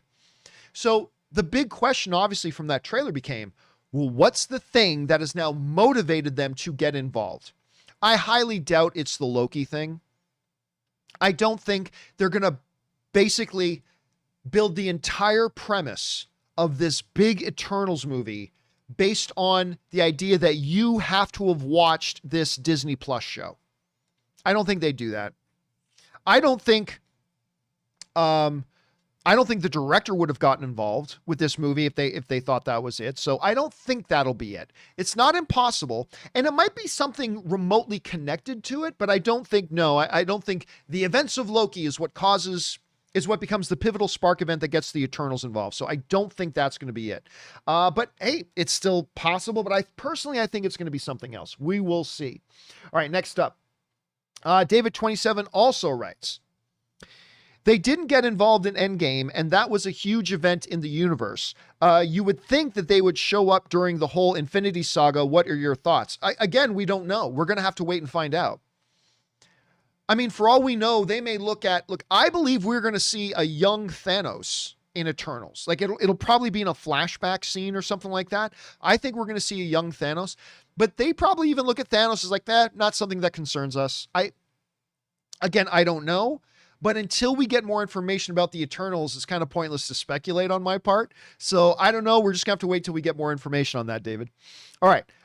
Next up, NGF Mike writes, Hey, John, and whoever is there also, and you just missed Rob, unfortunately. I just want to say how happy I was when you spoke about it never being too late in life to start something. I turned 30 this year, and just a week ago, I enrolled in film production at my local community college, part 2. And I was nervous to start this journey because of my age, but hearing your words just made me feel so much better about my decision. Thank you for helping me to see that it really is never too late to pursue your dream, and I hope others are inspired. Yeah, like I said, and first of all, NGF, good for you, man. That is awesome that you're actually getting off your ass. This is the hardest part for all of us, is to just get off our ass and start the journey. It is never too late to do it. And very few people, no matter how young or how old they are, just never do that part. And you did, and that's awesome. But yeah, like I said, I got a message from somebody who was like 55 and did it. And it's like, that's great. That is great. Because guess what? They're going to be 56, 57. Well, they're probably going to be 57, 58. And they're going to be doing what they've always wanted to do by the time they're 57 or 58. And that's great. It is never too late to do what you love. It is never too late to do what you love. I mean, my dad was in his 60s when he started this little side business. My dad was in his 60s when he decided to start this side business. And it did very well for him, by the way. Very well. Well enough that I actually considered, I never told my dad this, and I'll deny it if anybody ever brings it up to him. I know my mom is watching this show. So Mom, if you ever say this to Dad, I'll totally deny it. But I mean, my dad started doing so well with this little side business of his. I had considered telling my dad, listen, I will quit everything I'm doing in the United States and I will come home and I will work with you. Part of that motivation was also because I'm still daddy's boy. I mean, it doesn't matter how old you get. Waxing philosophical for a second. I learn more and more as I get older. It doesn't matter how old you get or how old your parents get. I find for me, there is still no affirmation I want more than that of my dad and my mom. It's true. There is still no affirmation I want more in the world than I do from my mom and my dad. Which is weird because they would never know that. I don't think they would ever know that. But I could get emails from 10,000 people saying, oh, they watched something that I did and they loved it. And that's great and that's special to me. But to hear something from your parent, even as an adult, your parents saying you did a good job or that they love something that you did, there's nothing more affirming than that to me still. It's weird. So anyway, I'm getting sidetracked here a bit, but when my dad was starting the side business, I had honestly thought about giving up everything I was doing in the States and just say, Dad, how about, look, there's certain skills I can bring to the table, but certain things I would need to learn. But what would you think about me just coming home and I'll work with you? I'll put in the time on your business that you don't have the time for because he had another job and blah, blah, blah. I actually thought about doing that. I never talked to him about it. I never brought it up. I never suggested it, but it was something that, it is something that I thought about doing. But again, just to go to your point, NGF, you're never too late to try something new. It's never too late to try something new. Listen, I'm not kidding. Honestly, every once in a while, I will still pick up the UCLA, program guide and look at their film programs. And I've often considered still going back to school and taking more courses on like the business side of entertainment and stuff like that. I still do that. So good on you, NGF. Good on you for doing that. All right. Sorry, guys. I got sidetracked there a little bit. Let's keep going here, shall we? Next up, Raymond Reddington writes, hey, John, do you think the spreading of the Delta variant will lead to movie studios starting to delay their movies again? We spoke about that on the John Campea Show yesterday. I so hope it doesn't. The vaccines are proven to work against Delta, and I think everybody is worrying about it too much. Well, I mean, of course, the problem, though, Raymond, is while the vaccines are proven to work, there are still too many people that have refused to get vaccinated. So what are you going to do? It doesn't matter how effective. Like, I'll say something here too, to my more conservative friends. You do realize, I put this up on Twitter the other day, because this was written about in Forbes the other day and I have it. You do realize Donald Trump himself is vaccinated, right? Like, Donald Trump was one of the first people to get vaccinated. Donald Trump said the vaccines are going to save the world. So, I mean, it shouldn't be a political thing. This should not be a political thing. Even Donald Trump got vaccinated.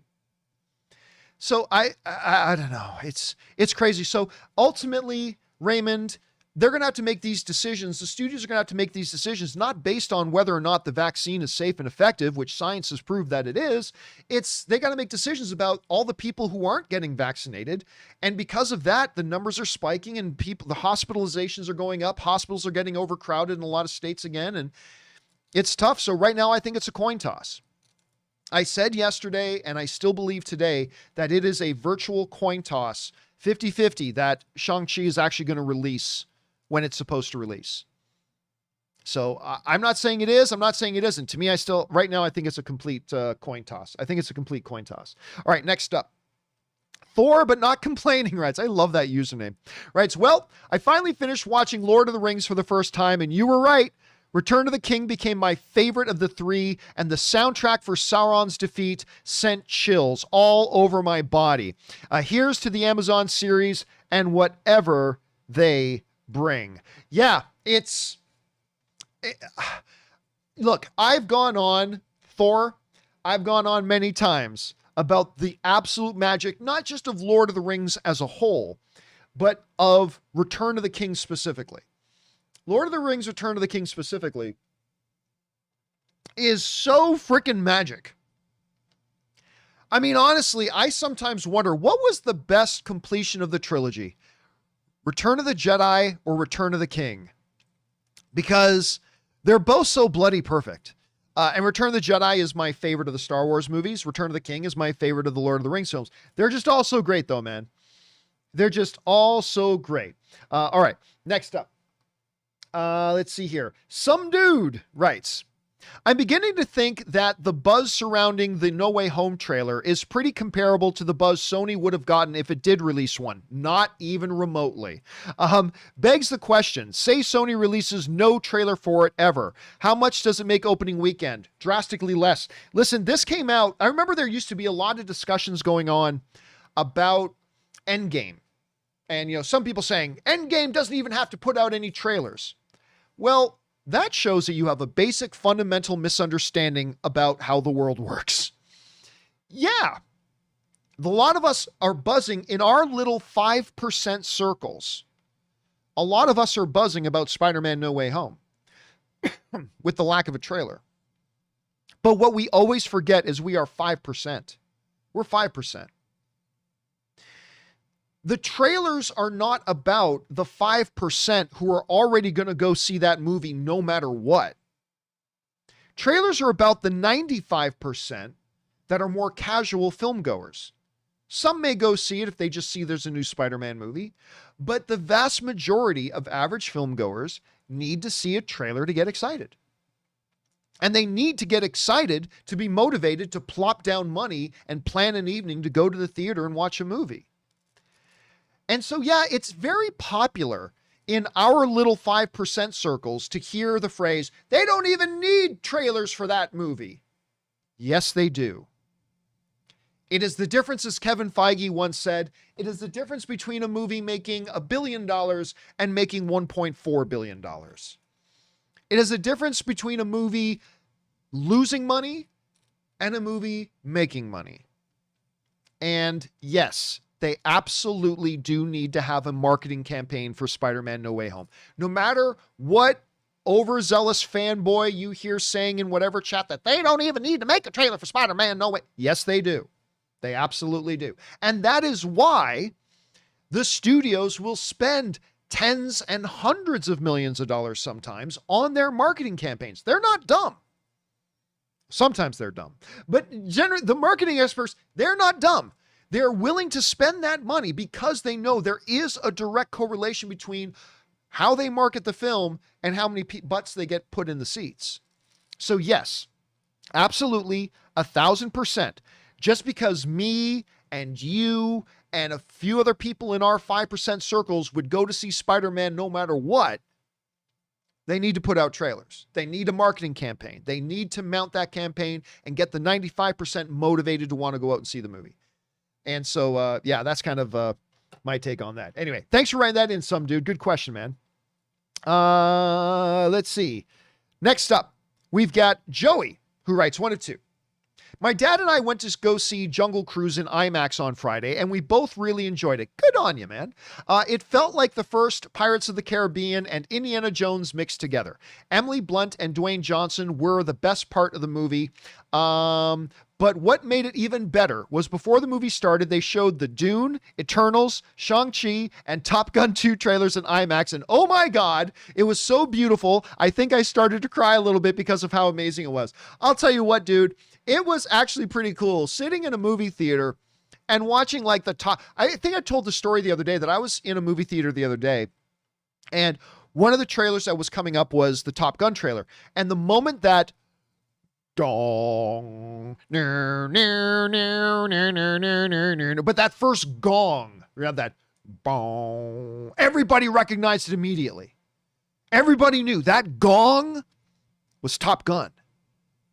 And I didn't realize how excited people would get in the theaters. I thought maybe it was a little bit too little too late for Top Gun, but man, when that trailer started, that audience got excited. It was so great to see. Anyway, I'm glad you were able to enjoy those trailers, man.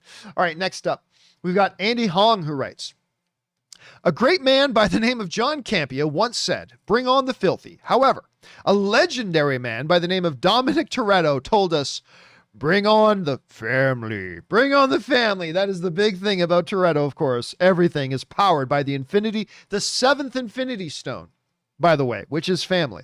All right, Andy Hong also writes, let's see, 1 of 4. Hi, John. I'm a big longtime fan of Supernatural. Me too. Been watching it for half my life. However, I'm not remotely excited for a Supernatural prequel about John and Mary, as we know very well what happens to them. True. But everybody knew what was going to happen to the Titanic in Titanic, but it still went on to win tons of Academy Awards and become the #1 box office film of all time for a lot of years.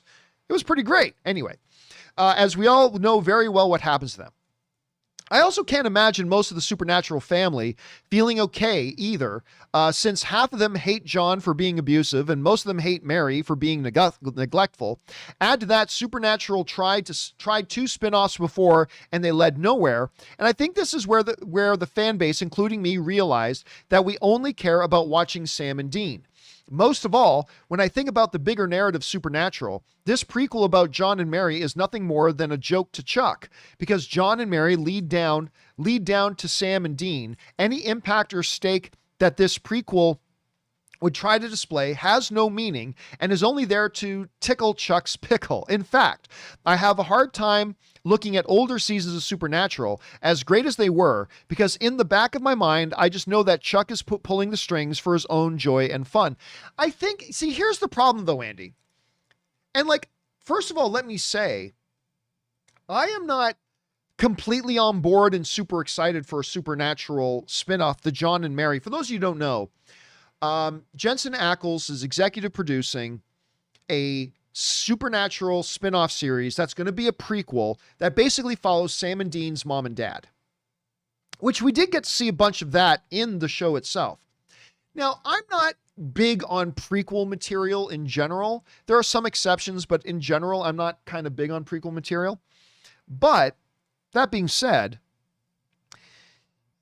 I'm not super excited for this either. But that doesn't mean they don't have a great take. Like I said, okay, they make a Titanic movie. We all know what happens to Titanic. Titanic is called the unsinkable ship, and yet on its maiden voyage, it hits an iceberg and it sinks to the bottom of the ocean, killing a lot of people. We know that's where it's going, so we know what's going to happen to all these people on the boat. But it's the story. It's the journey that it takes us on, right? That's kind of the key thing. I just look at Bohemian Rhapsody. We know what happens to Freddie Mercury. We know the story of Queen. All you got to do is just look up a Wikipedia article and you know the story of Queen. But we still went to that movie and we loved it because of the journey that it takes us on. It's the journey, not the destination. And if this Supernatural show can give us a fresh new take with some information that Sam and Dean didn't know, and they give us a great story and a great journey of John and Mary, taking us to where we eventually know it ultimately goes, it can be very worthwhile. Again, I'm not pretending that I'm excited about it. I'm not. But I'm also cognitive of the fact that there is potential there. There is potential. So, let's kind of see how it turns out. All right, guys, tell you what, let's go a little bit overtime today. We're at the end of our regular run time, but let's go a little bit overtime if you guys will indulge me. Well, not much. Let's just go a few minutes longer here. All right, next up, we're going to go to Andy Hong, who writes, with the Suicide Squad coming out this week, I'd bet that Rick Flag and Harley Quinn are going to have some extracurricular activities with each other apart from the team. They're going to do the dirty and bring on the filthy. Well, I know the answer to that, Andy, because I've seen the movie. But I cannot tell you what the answer to that is, because I don't want to spoil anything for anybody. So I'm not going to spoil it, but I will just say, okay, Andy, that's an interesting theory you have. But again, I'm not going to say anything. I'm not going to say anything. Okay, next up. Let's see here. Russell Amador writes, hey, John. As a non-movie critic myself, all I ask for is a good time and to be entertained with a movie, nothing more, nothing less. Guess what? That's what most movie critics want too. Most movie critics, despite what the false narratives are that a lot of people try to spin, most movie critics just want to have a good time at the movies, man. And I say that as somebody who does some film criticism myself, and I say that knowing personally a lot of film critics. That's all they want too.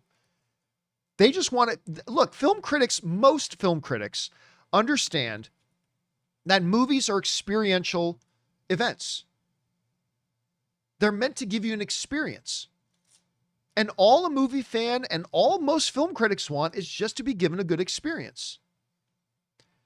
But sometimes a movie gives a good experience to some people and not a good experience to others. That's why movies are subjective. Anyway, let's keep reading here. All I want is for a good time and to be entertained with a movie, nothing more, nothing less. Are there certain boxes that you're looking for when you see a movie, since the fan base looks to you for your honest movie review? No, every movie is a totally different thing, right? Look, here's some boxes. And I don't mean these boxes replace the experience. I mean, in order to get the experience, you kind of do need these boxes. Number one, you need great characters. You need characters that I need there to be characters on the screen that I find interesting, that I find engaged with, that I like just seeing who they are. And I just like being around them virtually, right? That's one of the problems with Snake Eyes. Snake Eyes, the character, was just a big asshole. I hated that character. The character was a jerk. I wanted him to die. I wanted Storm Shadow to kill him. So in order to have that great experience, I think the primary thing you need to have is great characters, which obviously comes from the writing. Then it depends on what your movie wants to be. If your movie is a horror, well, you need to have scares. You need to feel fear at some point, or the creeps, right? You don't need that from a comedy. You don't need that from a period piece. But if you're a horror, you got to deliver that. If you don't deliver that, your movie's going to be dead on arrival. If you're a comedy, you got to have laughs, man. And laughter is subjective. What one person finds funny, another person might not. But if I go into a comedy movie and you don't make me laugh, well, that's a problem. That's a big problem, right? So it's not only, there are some general check boxes like a good story, good characters, things like that. But then there are boxes that are specific to the type of movie you want to see. If you're watching an action movie, you want to have great, fantastic, exciting action. Unlike Snake Eyes, where they kept shaking the camera around, you had no idea what was going on the screen in the first place. But if you're going to an action film, you want to see good action. If you're going into comedy, you want good laughs. If you're going into horror, you want some good, whatever. If you're going into a thriller, you want to feel that suspense. So it's not that you have to either pick the boxes or you have to pick the experience. It's that there are certain boxes that need to be checked in order to deliver the experience. But again, it differs from film to film. Everybody wants there to be a formula. Everybody wants there to be a formula. But there's not. It's individual from film to film in their application. So that's kind of my take on that, Russell. So that's why all I do, I evaluate a movie based on the experience I had with it. But there are things like good characters, good action, good whatever, that contribute to whether or not the movie did give me that experience. So it's kind of a mixture of all of it together, Russell. All right, next up, we got Caleb, who writes, why should anybody be surprised that JK is in the Batgirl movie? Well, there are pretty obvious reasons why people are surprised. Anyway, DC Warner Brothers never said it's in the Pattinson universe, and the JK verse is just still very much the main DCU, with JK as the Gordon of Record. I like the way you put that. The Gordon of Record. I like that. It's still very much the Gordon of Record in the main DCU. And for all we know, his wife's Puerto Rican. Big deal. Well, yeah, that's all true, Caleb. But we were surprised because of several factors. Number one, Batgirl is going to be a straight to HBO movie. Well, another straight to HBO property that they're doing is this Gotham PD thing that they're doing. And guess what? They've already made it official that that HBO thing is connected to the Robert Pattinson Batman. They've already made that official. So since that HBO thing was going to be connected to the Robert Pattinson Batman, a lot of us made an assumption, and I think a fairly safe assumption, that this new Batgirl movie that's also going straight to HBO would probably, we didn't know definitively, but would probably be a part of that Robert Pattinson Batman as well.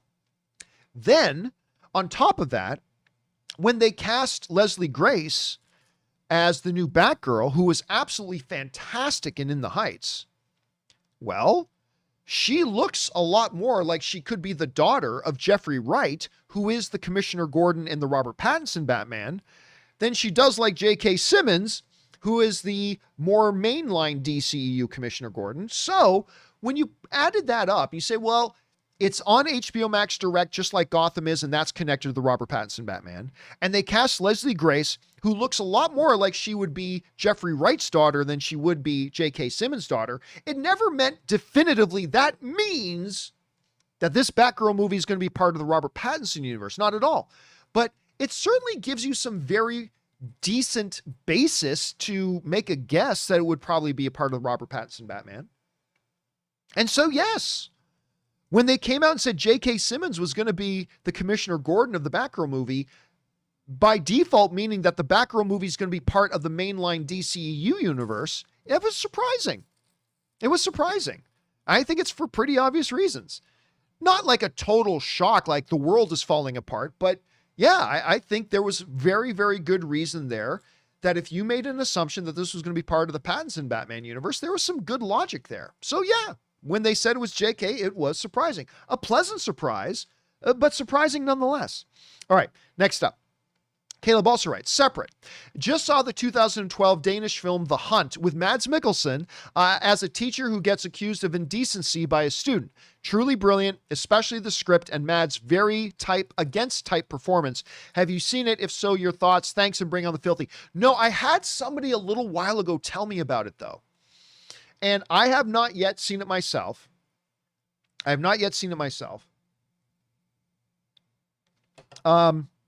But no, you are not the first person to tell me about it, but it has made me very, very interested in checking it out. I am interested in watching it, but I have not had a chance to do that yet. But thank you for putting that on everybody's radar, Caleb. All right, BK Dan writes, John, regarding Disney Plus release dates, I think that Marvel shows will drop on Wednesdays and Star Wars shows will drop on Fridays. I mean, that is possible. If they did that, it would mean that they could have Hawkeye shows coming out the same week as Book of Boba Fett shows do. But if I'm not mistaken, I thought Disney already kind of said that their premium stuff, their Star Wars and Marvel stuff, were going to drop on Wednesdays moving forward. So maybe they changed their plans. That would accommodate it if like Marvel shows dropped on Wednesdays, Star Wars shows dropped on Fridays. That would accommodate it. But it would represent a change of direction that they had. So let's see where they're going with this. I am still very curious what they're doing with Book of Boba Fett now that Hawkeye is going to have episodes coming out in December. It's going to be really, really interesting to see which direction they go with that, BK. Okay, next up. BK also writes, John, got to agree / extend concern about Midsommar. Number 1, what kind of drugs were they on when writing this? And number 2, why weren't they sharing? Yeah, we were talking about Midsommar on the show the other day. It was crazy. And again, some people watch Midsommar and were really able to be impacted and appreciate the artistry of what was being made. But then there are other people like myself that watch it and was like, I get it. There's a lot of artistic merit in this, but what the hell am I watching? I mean, kind of situation. Ann and I talk about it every once in a while because she was just completely baffled by that movie. Anyway, thanks for writing that in, BK. All right, just a couple more here, guys. The Sock writes, I saw The Big Lebowski for the first time. I hate the movie. I lied to my friend saying I kind of like it when they were watching it because I didn't want to ruin it for him, but I just find it to be a mess. And The Sock, you know what? That's the subjectivity of film, man. It doesn't matter how many people love a movie. The subjectivity of film means that it's art, and every single one of us will have a unique response and a unique experience with a piece of art that is going to be different from everybody else. And just because everybody else loves something, because everybody loves The Big Lebowski, but just because everybody else loves something does not mean you're going to. It's not a choice. It's not something you decide. It's the experience you have. And if you watch The Big Lebowski and it didn't work for you, there's nothing wrong with that. Like some people say to me, I hate Star Wars. Okay, that's weird, but all film's subjective. It's too bad. I wish you liked it, but you don't, and that's okay.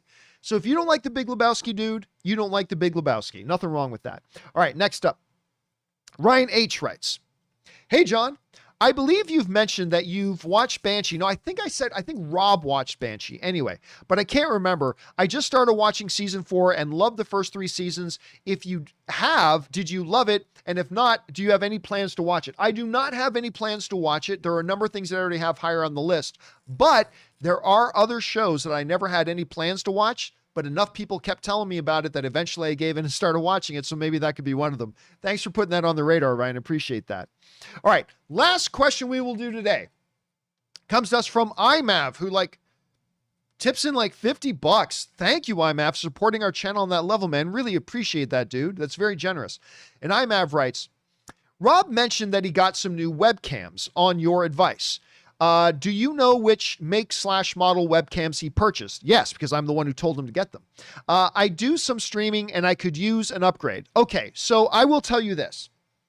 I just bought, the next time you see Erin Cummings on the show on Thursday, you're going to see her with a new webcam than from the last time she Skyped in. Because I just bought her a new webcam and I just bought Scott Mance a new webcam. And these are brand new webcams that just came out. And I will tell you what they are here. So hold on a second. Okay, let me see if any of you guys in the live chat know which webcam I'm talking about. I just want to see if any of you guys know which one I'm talking about. If any of you guys have a guess as to which one it could be. I'm just waiting for a second to see because there's like a 20-second delay between me and you guys watching live. But I just want to see if any of you guys have any guesses. I'm not seeing anybody putting any guesses. Somebody is saying Canon. Nope, it's not a Canon. It is a webcam, not a DSLR, not a mirrorless. Some people saying the A6600. No, again, this is a webcam, not a mirrorless. I use the Sony A6400. Soccer Guitar is saying Logitech. Nope, it's not one of the Logitech ones. So here's what it is. There is a company that puts out a lot of live streaming material called Elgato. They make some audio interfaces. They make some mics. They make live streaming lights. They make a lot of different stuff called Elgato. And Elgato just came out with a brand new camera called the Elgato Facecam. It is the most expensive web camera I've ever seen. It is $200. It's $200, which is by far the most expensive webcam I've ever bought. But it is also the most ridiculously high quality webcam I have ever seen. That I've ever seen. they are nutty good. Now, not as good as my dedicated Sony mirrorless A6400 that, though with a lens that I use, you're running about $1,000. You can get like a Canon M200 with a kit lens for probably after taxes and everything about $600. But you still need capture devices and everything with that too. This webcam is fantastic. It's absolutely fantastic. It is by far the best quality webcam I've ever seen. You just get it, you plug it into your USB port, and away you go. It is a dynamic and fantastic image. I love this thing. So I started buying. Some people are wondering how you spell it. Let me put it in the live chat here. The way you spell it is, I just put it in the live chat, ELGATO. And the name of the camera is the Face Cam. So I will put it there in the live chat, the Elgato Face Cam. Wait until you see Erin on Thursday. It's not going to look as good as this camera, obviously, but if you watch Erin's last appearance using her webcam on her computer versus her appearance this Thursday using the new Elgato Face Cam, it's going to be a completely different experience. I mean, they look fantastic. I cannot recommend these highly enough. Now, the only problem, and by the way, Project Nova is saying something in the live chat, which is not exactly true. They're like, with the Canon cameras, you no longer need a capture device. That's true, but you're not going to get full quality. Canon and Sony both now have software where you can just plug the cameras in directly into a USB port and use their cameras as if they were webcams. The problem is, though, you're not going to get the full quality of the camera doing it that way. They're limited. They're both limited. Sony has their limitations. Canon has their limitations. The best way to use a Canon camera or Sony camera is still to get a dedicated capture device to plug the camera into, whether that's a Cam Link or some other type of HDMI capture device. That is the only way to get the full quality from those cameras. But again, if you're looking for a webcam, you can get a decent $40, $50 webcam. You can definitely get those. But if you want the best of the best, I am telling you, this thing, I am so impressed with it. I really, really am impressed with it. So, there you go. Anyway, guys, that'll do it for today's installment of the John Campea Show. Listen, there are still more questions to come, but I'm going to do another. I did one last night. I'll do another companion video a little bit later today. So keep your guys' eyes open for that. And then, of course, don't forget to join us for the John Campea Show again tomorrow. Me and Robert Meyer Burnett. We might have a third guest with us tomorrow. I haven't confirmed that yet, so I won't say, but hopefully there will be. Anyway, guys, special thank you to all of you who sent in the live comments and questions. Number one, because you gave us great fun things to talk about. But number two, you supported this channel as you did it. And all of us involved here at the John Campea Show, thank you guys so very much for your support. All right, guys, that'll do it for me for now. Thanks a lot for being here. My name's John Campea. And until next time, my friends, bye-bye.